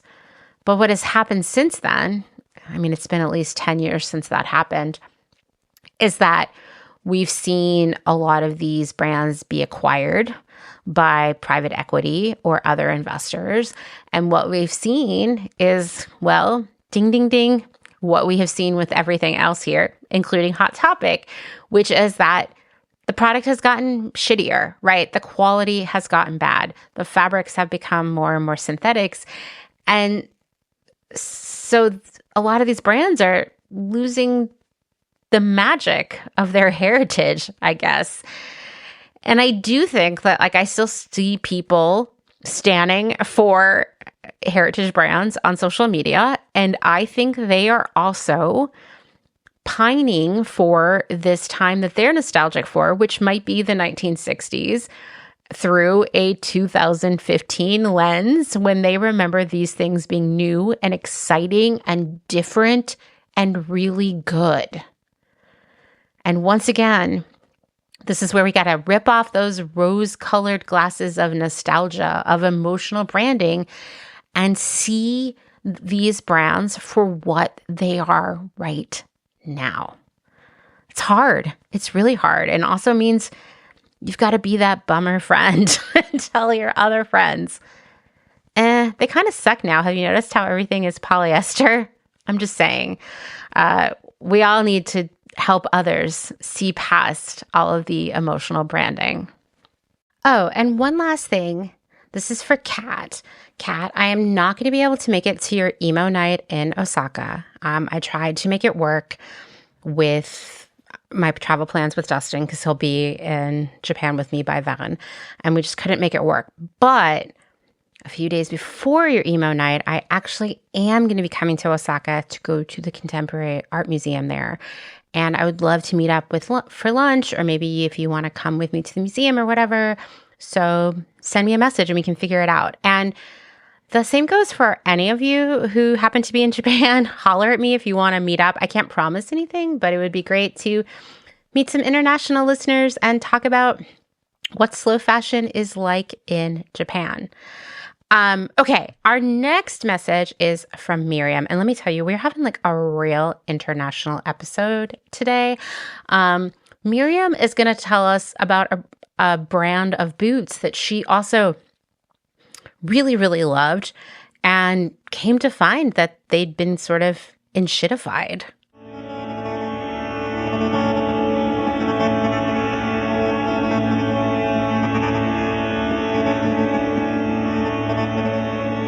Hi Amanda, my name is Miriam and I live in York in England. I wanted to send you a message in response to the shoes episode, but it fits the brand's voice notes brief. I recently broke up with my favourite shoe brand. I found a beautiful pair of second-hand slouchy leather boots in a charity shop, which I ended up wearing all day, every day for years until they wore out. I have unusually wide feet with a high instep, and so having found shoes that fit comfortably without the need for an uncomfortable wearing in period, which looked good, I could afford, and were decent enough quality to last years of daily wear, meant that when I reluctantly let them go, I really just wanted to have those exact shoes again. I tend to get clothes secondhand for many of the reasons you talk about on Clotheshorse. So I found some on eBay, but the first time I wore them out in the rain, the soles disintegrated. Some research revealed the company had gone through a phase of using a certain material in the soles which dries out over long periods of disuse and then breaks down when water is reintroduced, making them bad candidates for reselling after any time in storage. I found another newer pair that lasted me a bit, but after just a year or two, the soles started degrading again. I decided to try and get them resold, but that ended up costing £50 for another 5 months of wear. I don't think they were designed with resoling in mind. I went through a few others from a mix of eBay and charity shops with mixed sole longevity. They were all very comfortable, and I liked the style visually and the repolishable secondhand leather. But after my 6th pair in 12 years, all but the first only lasting up to a year or two before the soles start crumbling, I have finally decided I want to find shoes designed with more mending options. I did go down some DIY shoemaking rabbit holes, including felted shoes and barefoot and grounding shoes, but decided I need shoes faster than I can learn to make them. I ended up with a pair from Vinted made by a wide feet specific brand. They were horrendously biting around the ankles, but the DIY shoemaking deep dive had emboldened me to troubleshoot. Plus the fact that this is clearly why they ended up nearly new on Vinted. These were never going to find a happy home in their current state. So I made a cut down the back, which actually magically fixed everything, and now they're great. Obviously, I'm not in love with this brand, but the whole saga has demystified shoes for me a bit.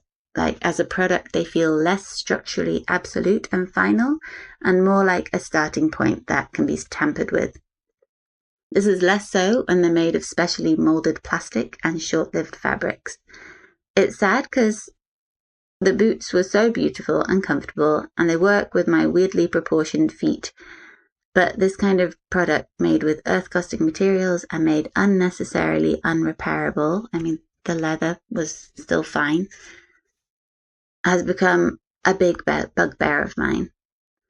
The enshittification of many brands makes me less and less inclined to invest in expensive things firsthand, as I don't know upfront which ones are going to be the one I end up wearing every day forever. Which is what I want, but it's not what the brands or the investors want, because they want me to just keep buying stuff. And if I'm happy with a product and I had it forever, I don't need to buy any more stuff. So I'll leave it on that depressing note. P.S. I've been listening to your podcast a lot over the past year, and I don't know if you have time for these, but I have some questions. When you say breakfast for dinner, are we talking breakfast cereal, waffles, continental, or full English? We've recently been making full English breakfast for dinner, and it's been a good time. Also, I didn't know brunch had icky connotations. To me, it is taking a toaster and bagels and cream cheese to a friend's house on a Sunday and making a lot of toast and doing crafts. As we got older, we started including things like grapes and scrambled eggs. Also, early on, I heard you mention non-thriftable basics like socks and pants, and I would be super interested to hear what you have to say about sustainably mass-producing those, since I can't get them secondhand.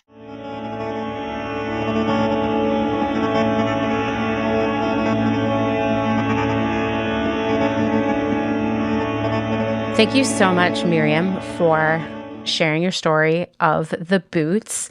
This is something I have also experienced with shoes.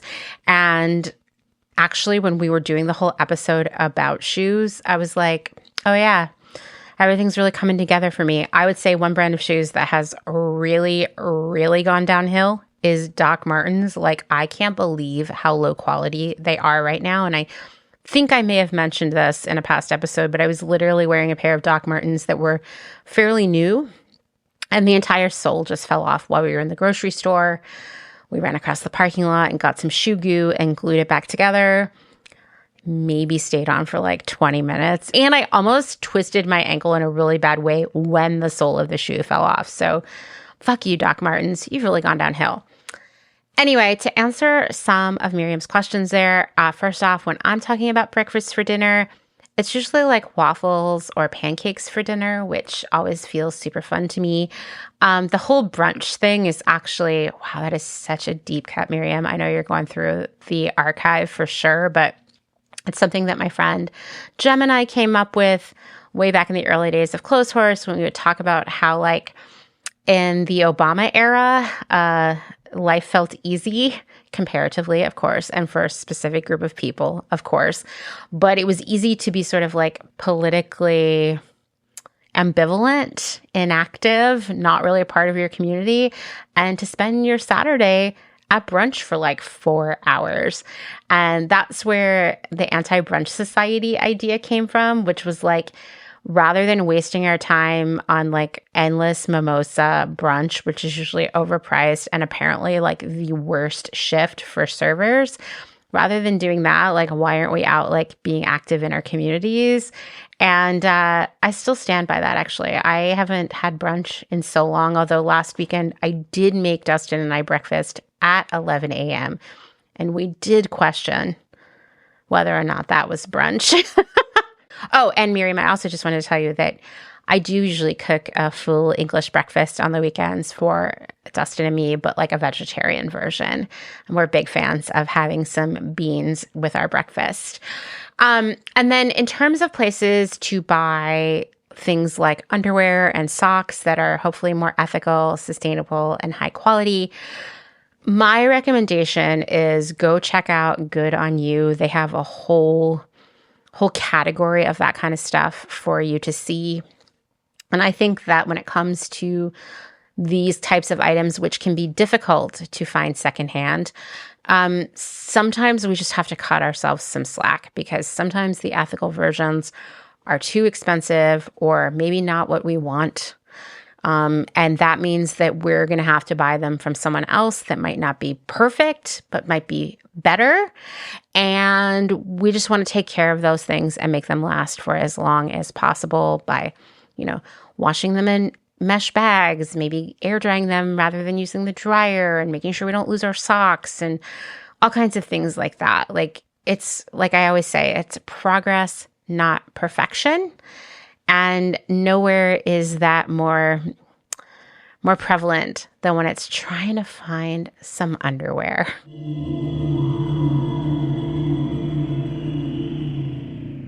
If you're enjoying this episode, then this is a great time to remind you that my work here at Clotheshorse is made possible by the support of listeners like you, just like NPR, and these great small businesses. Please go give them your support.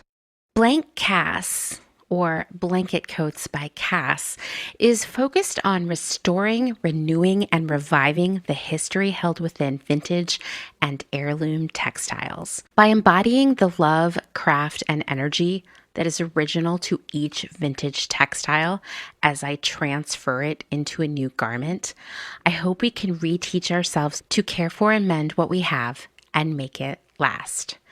Blank Cass lives on Instagram at _Cass, and a website will be launched soon at blankcass.com.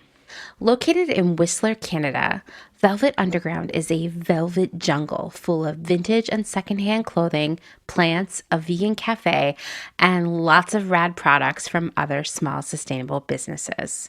Our mission is to create a brand and community dedicated to promoting self-expression, as well as educating and inspiring a more sustainable and conscious lifestyle, both for the people and the planet. Find us on Instagram at shop_velvetunderground or online at www.shopvelvetunderground.com.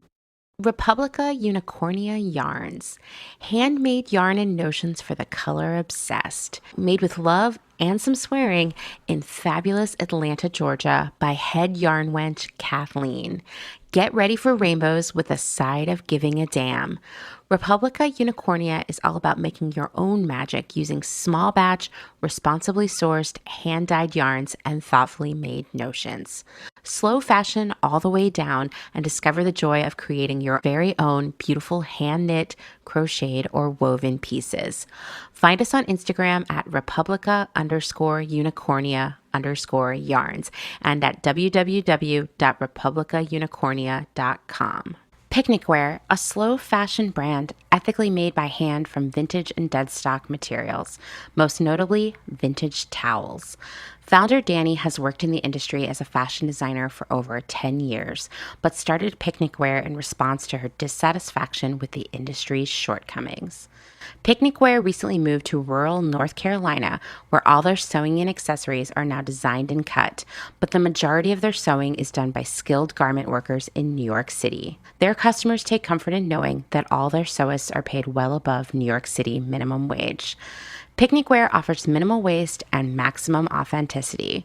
future vintage over future garbage. Cute Little Ruin is an online shop dedicated to providing quality vintage and secondhand clothing, vinyl, and home items in a wide range of styles and price points. If it's ethical and legal, we try to find a home for it. Vintage style with progressive values. Find us on Instagram at Cute Little Ruin. Is there a little bit of Italy in your soul? Are you an enthusiast of pre-loved decor and accessories? Bring vintage Italian style and history into your space with the Pewter Thimble. We source useful and beautiful things and mend them where needed. We also find gorgeous illustrations and make them print-worthy. Tarot cards, tea towels, and hand-picked treasures available to you from the comfort of your own home. Responsibly sourced from across Rome, lovingly renewed by fairly paid artists and artisans, with something for every budget. Discover more at thepewterthimble.com. Deco Denim is a startup based out of San Francisco, and it sells clothing and accessories that are sustainable, gender fluid, size inclusive, and high quality, made to last for years to come. Deco Denim is trying to change the way you think about buying clothes. Founder Sarah Mattis wants to empower people to ask important questions like, where was this made? Was this garment made ethically? Is this fabric made of plastic? Can this garment be upcycled? And if not, can it be recycled? Sign up at decodenim.com to receive $20 off your first purchase. They promise not to spam you and send out no more than 3 emails a month, with 2 of them surrounding education or a personal note from the founder. Again, that's decodenim.com.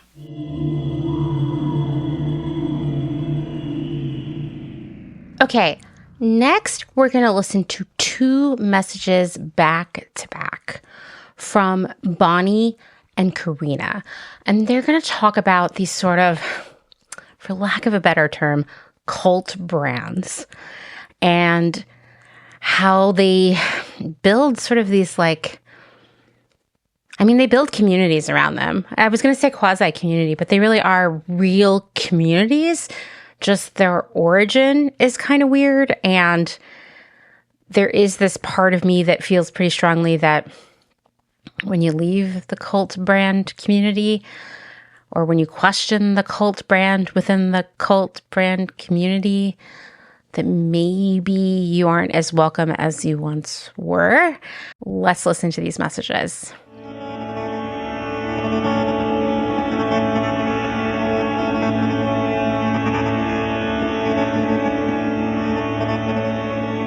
Hello, my name is Bonnie, and I am from Michigan in the United States. I wanted to share my experience with a really small brand because I had not really thought about it in this context until I listened to your most recent episodes, and it kind of blew my mind. In 2020, I had just had my 3rd child. I had been living in nursing wear for the last 5 years. I had a very small and curated closet, very, very small. At the time, I owned less than 50 items of clothing because we were building a house and in the meantime living in my in-laws' guest rooms, which was very limited on space because we didn't want to get a huge storage unit and all of those things. My husband was very much a minimalist, but as I said, we have 3 children, and as with everything else, it gets more complicated than it looks on Pinterest. But I discovered this brand, and it was and is called Wool and, like WOOL ampersand. And that was the brand. They were this really small brand, and I was so excited because it looked like they really matched my values.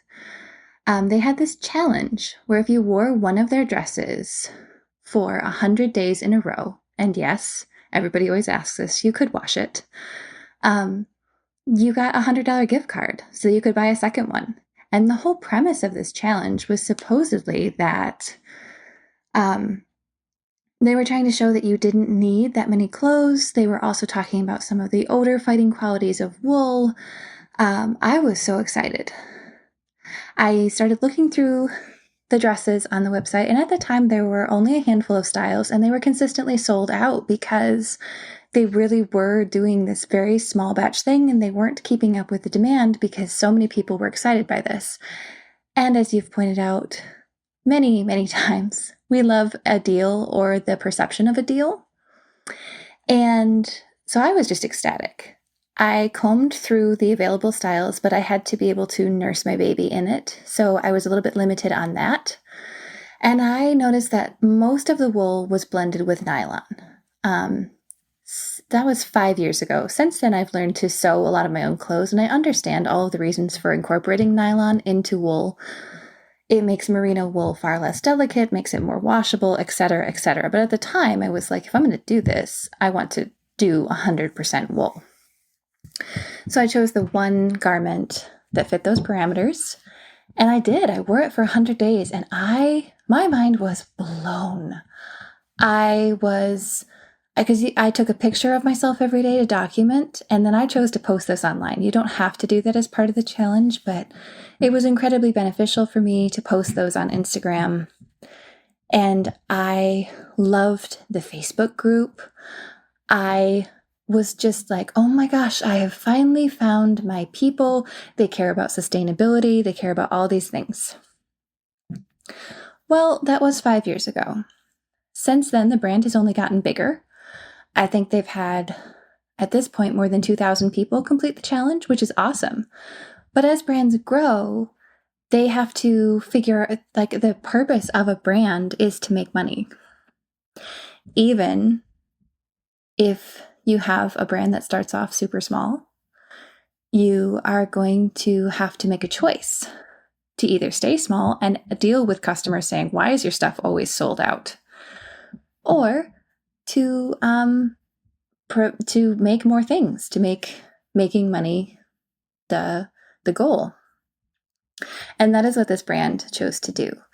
And I remember when I started to realize it was because they were running a promotion where they said if we bought enough, they were going to donate a certain percentage of the profits from our purchases, like that week or that month, to build a break room for the employees in the factories in South Korea.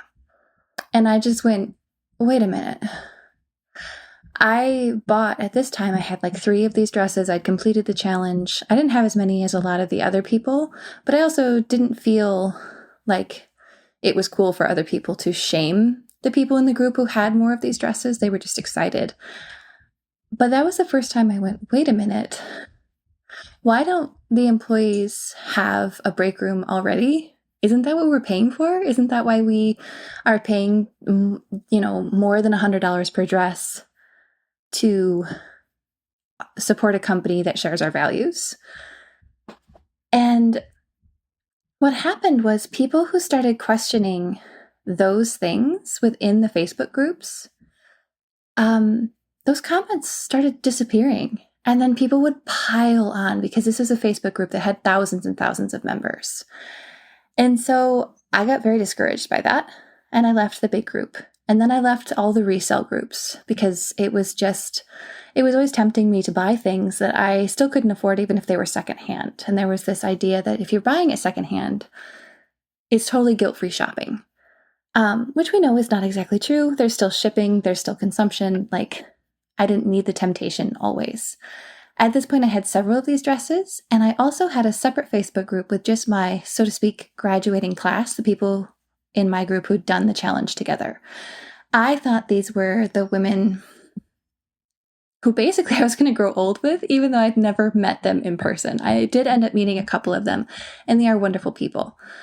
But even in the context of that group, things happened where now being out of it, I've looked back and go, oh, we kind of formed our own cult based on clothes, which is really, really weird. So I wanted to offer that perspective, just that I got so into a brand. It was like part of my identity. Like, people at my family Thanksgiving would know how much I love this brand because I was constantly posting about it, constantly wearing their dresses, constantly talking about how life-changing this challenge was. And at its heart, I do think that the the 100-day challenge and the dresses were really good ideas.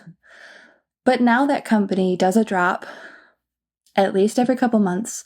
They psych up their entire Facebook group things so that they can sell and sell and sell. And when things, they then claim that they will never do sales because that's not their business model. But then when they have to clear warehouses, of which they have multiples, suddenly there will be a warehouse sale. And it's just, I think it's really easy to fall into this trap of thinking, well, this brand is different and it shares my values, but a brand is a brand. And I just wanted to thank you for your amazing podcast and particularly these episodes, which have made me think about things in a way that I had not before.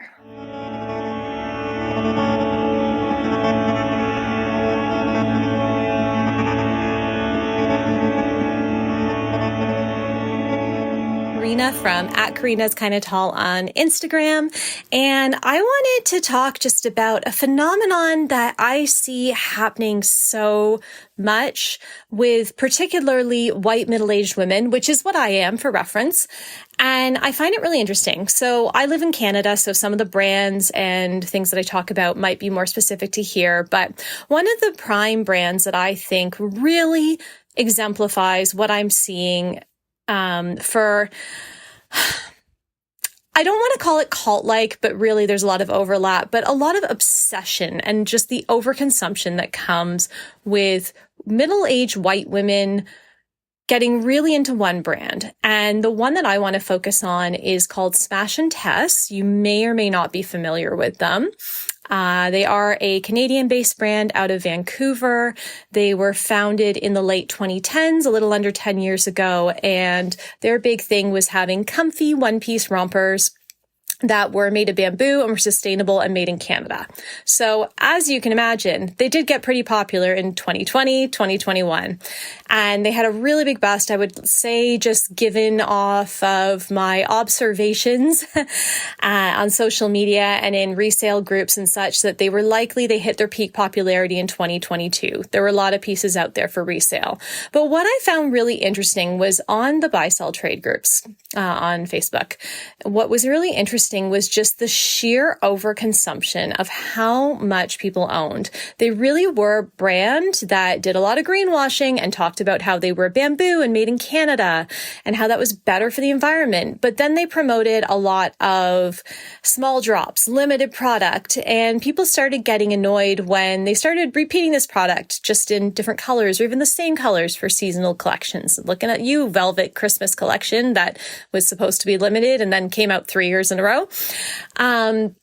But what was really interesting was seeing how many people owned. There were people who would talk about saying, I have to get this. I must get this.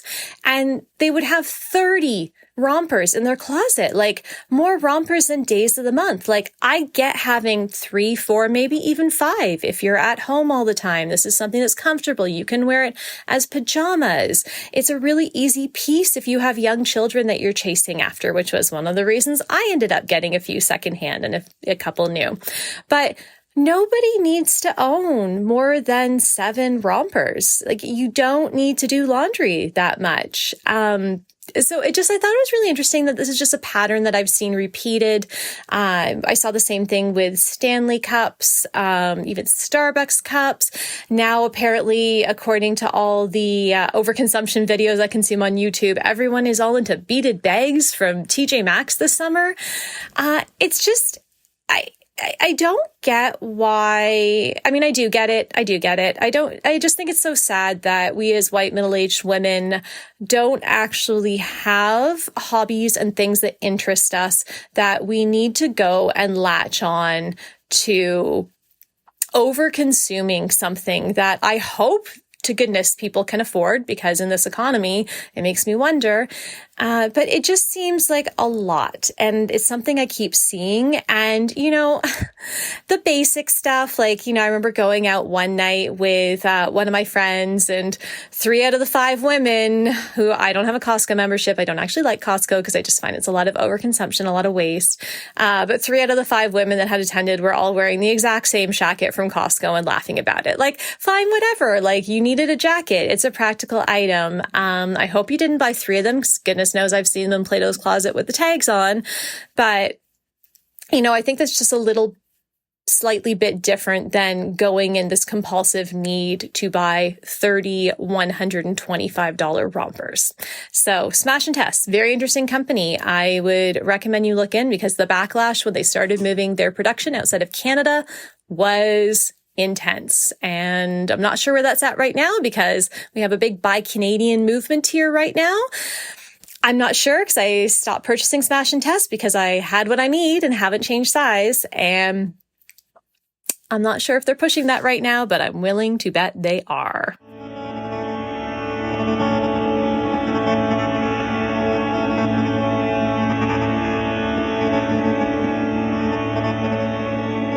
Thank you to Bonnie and Karina. These are both really great examples of actually what I talked about, I think, in the second episode in this series, where we talked about these communities that develop around a brand, right?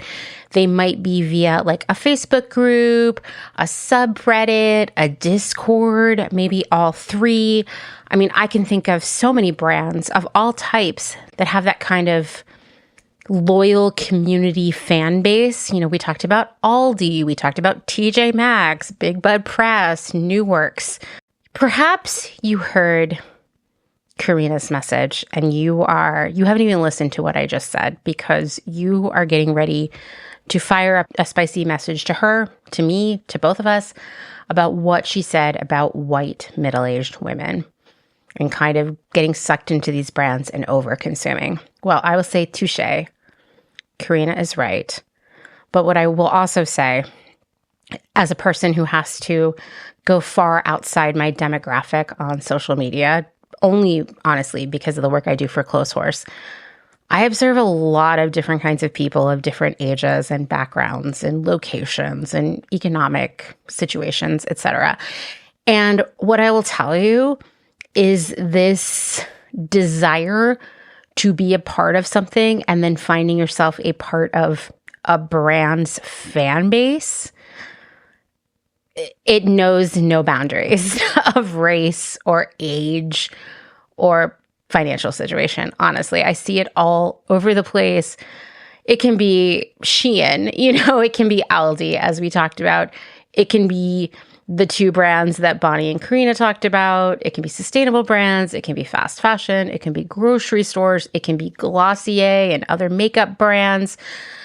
It's all over the place. And sometimes it's really hard for me to observe these communities because consumerism, collectability, shopping from every single drop is the cornerstone of the culture of these groups. Now, some of them, of course, are also reselling in there, and that's great, or showing people how to style things differently, how to order things in the right size, etc. That's great, but the group that always really gives me the most anxiety, well, it's tied. One is the Aldi Isle of Shame group, because people are getting up at the crack of dawn to go there on Wednesday and get the Isle of Shame stuff before anyone else does. And it's pretty low quality. It's made under dubious ethical conditions.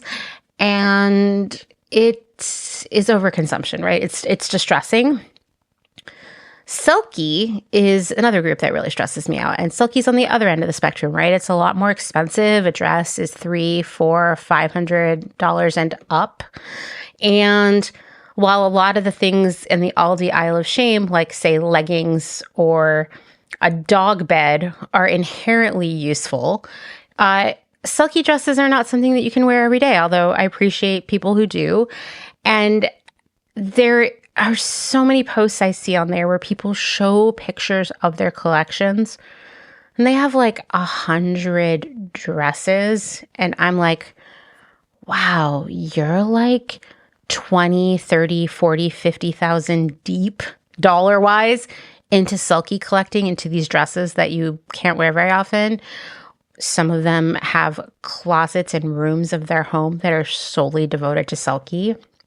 People post screenshots of their order from the recent drop, and it's like a couple grand, and they'll be like, oh, I guess I won't, pay my bills this month. I mean, it's scary stuff like that where I have to take a step back and not let myself get into my head too much about it, because I will just spiral with a sense of doom. And the commonality of all of these groups, whether they are a sustainable brand or Aldi or the group on Facebook where people just find dupes of other brands on Shein. I mean, there's a group for everything, right? The common thread in all of them is that people find one another and have something to talk to people about, and people share their lives and photos of their lives and their engagements and their kids and their birthday parties and their weddings and on and on and on. And I think it's because they don't have the opportunity to connect with people in other ways. And I don't mean that in a pejorative way at all.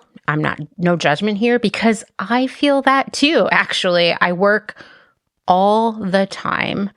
I have very little time for relaxation, much less socialization. And that is a pretty standard state for many people in 2025.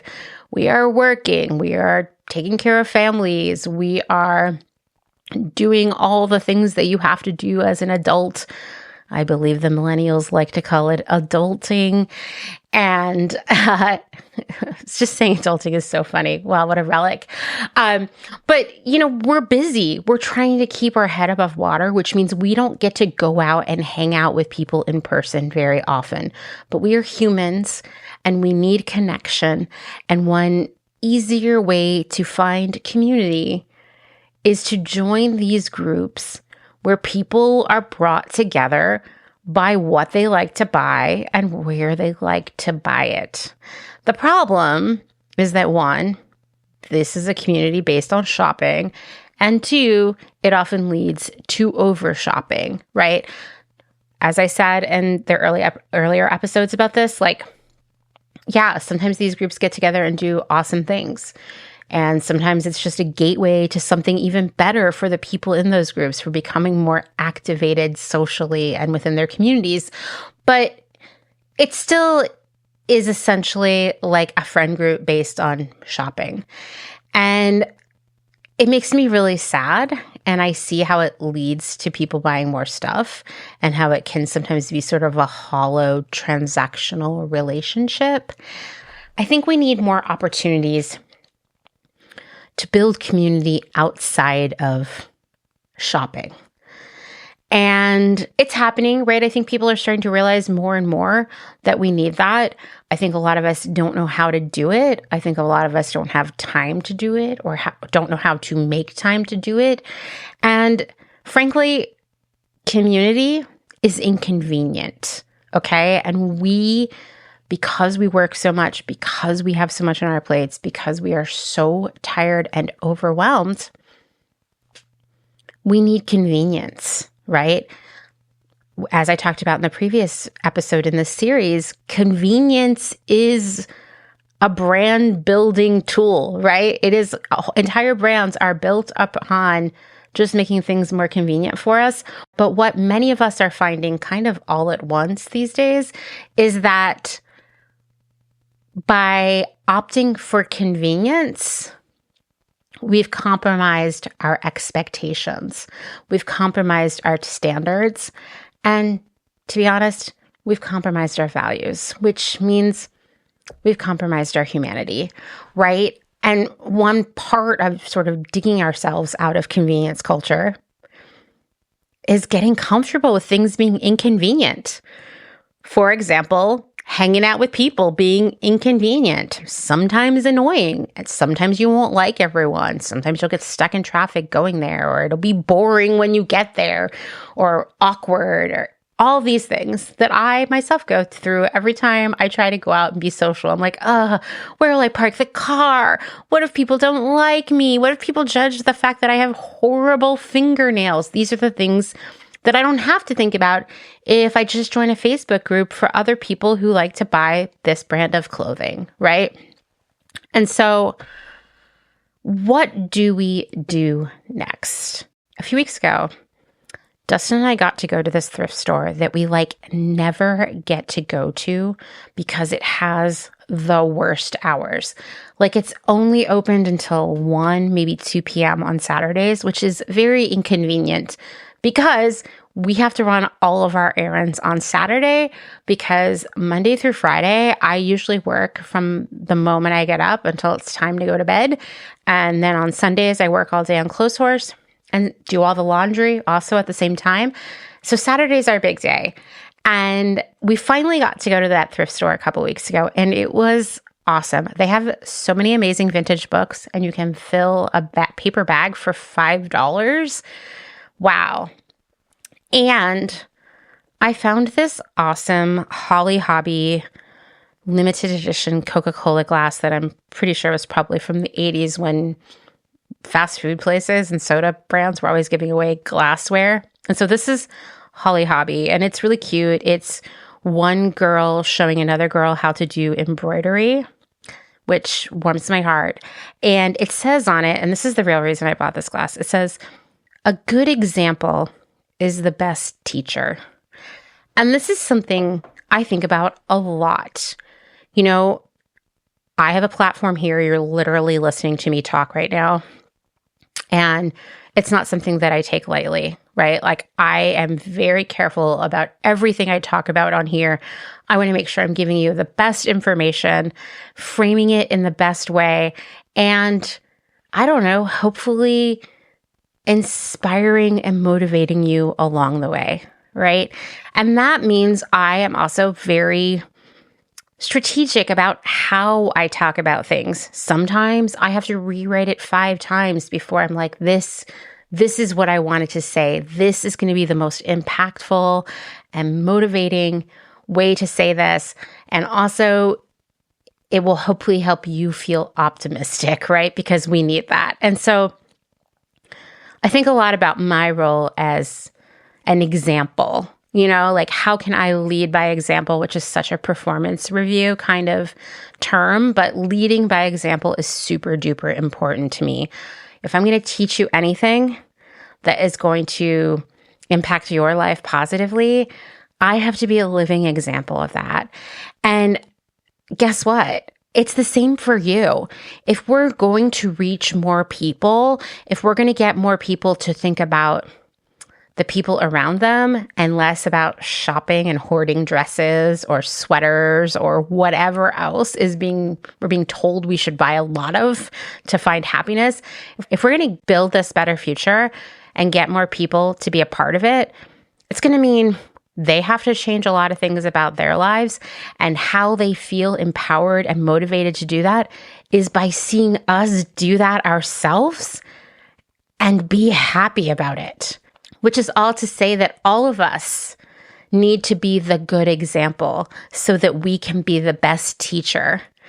And one way that we do that is inconveniencing ourselves, getting out there in real life, talking to people, dealing with the parking, taking the bus, even though it takes longer, having weird conversations with people sometimes. And it will be inconvenient. It will be uncomfortable, but it'll also be awesome.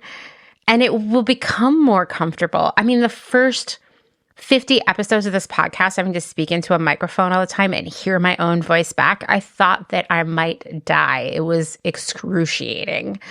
But over time, I just got used to it, and it doesn't bother me anymore, and it enabled me to be more creative and do more digging into the stories I want to talk about, because I was no longer like, ooh, is my voice gross? Do I have to listen to my voice? What? I mean, I think I may have mentioned this, but years ago, I was part of an incubator for women podcasters. And I mean, I'm a non-binary person, but, I get to go to the women podcasting cohort.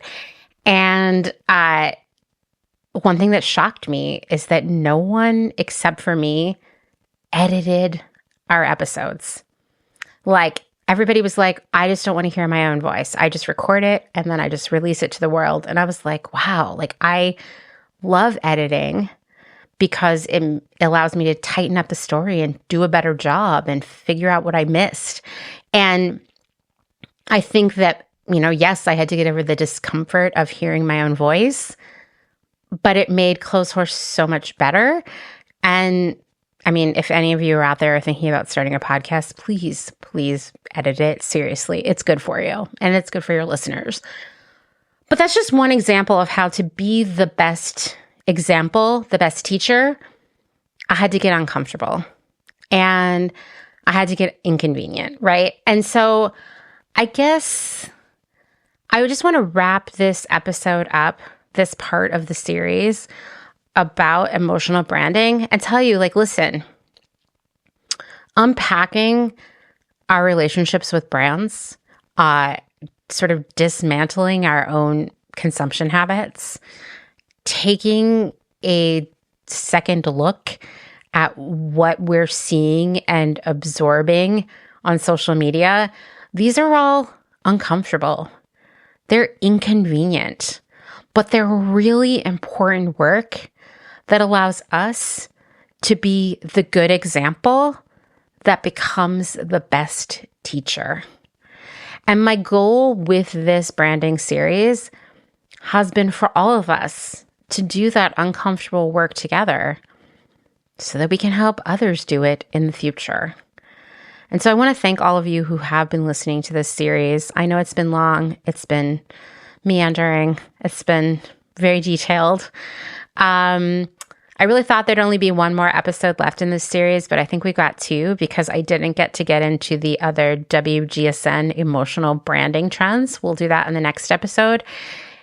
So keep your messages coming. I want to keep telling your stories. I would love to hear what you think about this installment. And I also have an episode I want to do about Glossier, which is another cult brand with a following that has its own subreddit where people really are like encouraging one another to buy things, among other stuff. And I want to talk about how that brand kind of harnessed emotional branding, but then perhaps has lost it recently. So we're going to have at least 2 more episodes in this branding series. And honestly, like, I could do 100 more because every time I think I'm getting to the end of it, something else emerges that is an important part of this story. And I've just really loved telling it all to you. So thank you. And yeah, let's get out there. Let's be the good examples that become the best teachers. Thanks for listening to another episode of Clotheshorse, written, researched, edited, hosted, all the things by me, Amanda Lee McCarty, a person who apparently gets good advice from a drinking glass. Seriously, though, this glass is great. If you liked what you're hearing, please leave a rating, a review, subscribe, tell your friends, tell your family, and of course, interact with my content on the social medias. Like I said, in about a week and a half, I will be doing a show in Seattle, followed by a show in Portland a few days later. Please get your tickets. I would love to see you there. And of course, thank you, as always, to my other half, Mr. Dustin Travis White, for our music and audio support. Oh, and one last thing. And thank you to everyone who sent in awesome, super thoughtful messages. I know, as I mentioned, how uncomfortable it is to listen to your own voice. So thank you for getting uncomfortable and inconvenient by recording yourself and sharing your stories with us. Bye.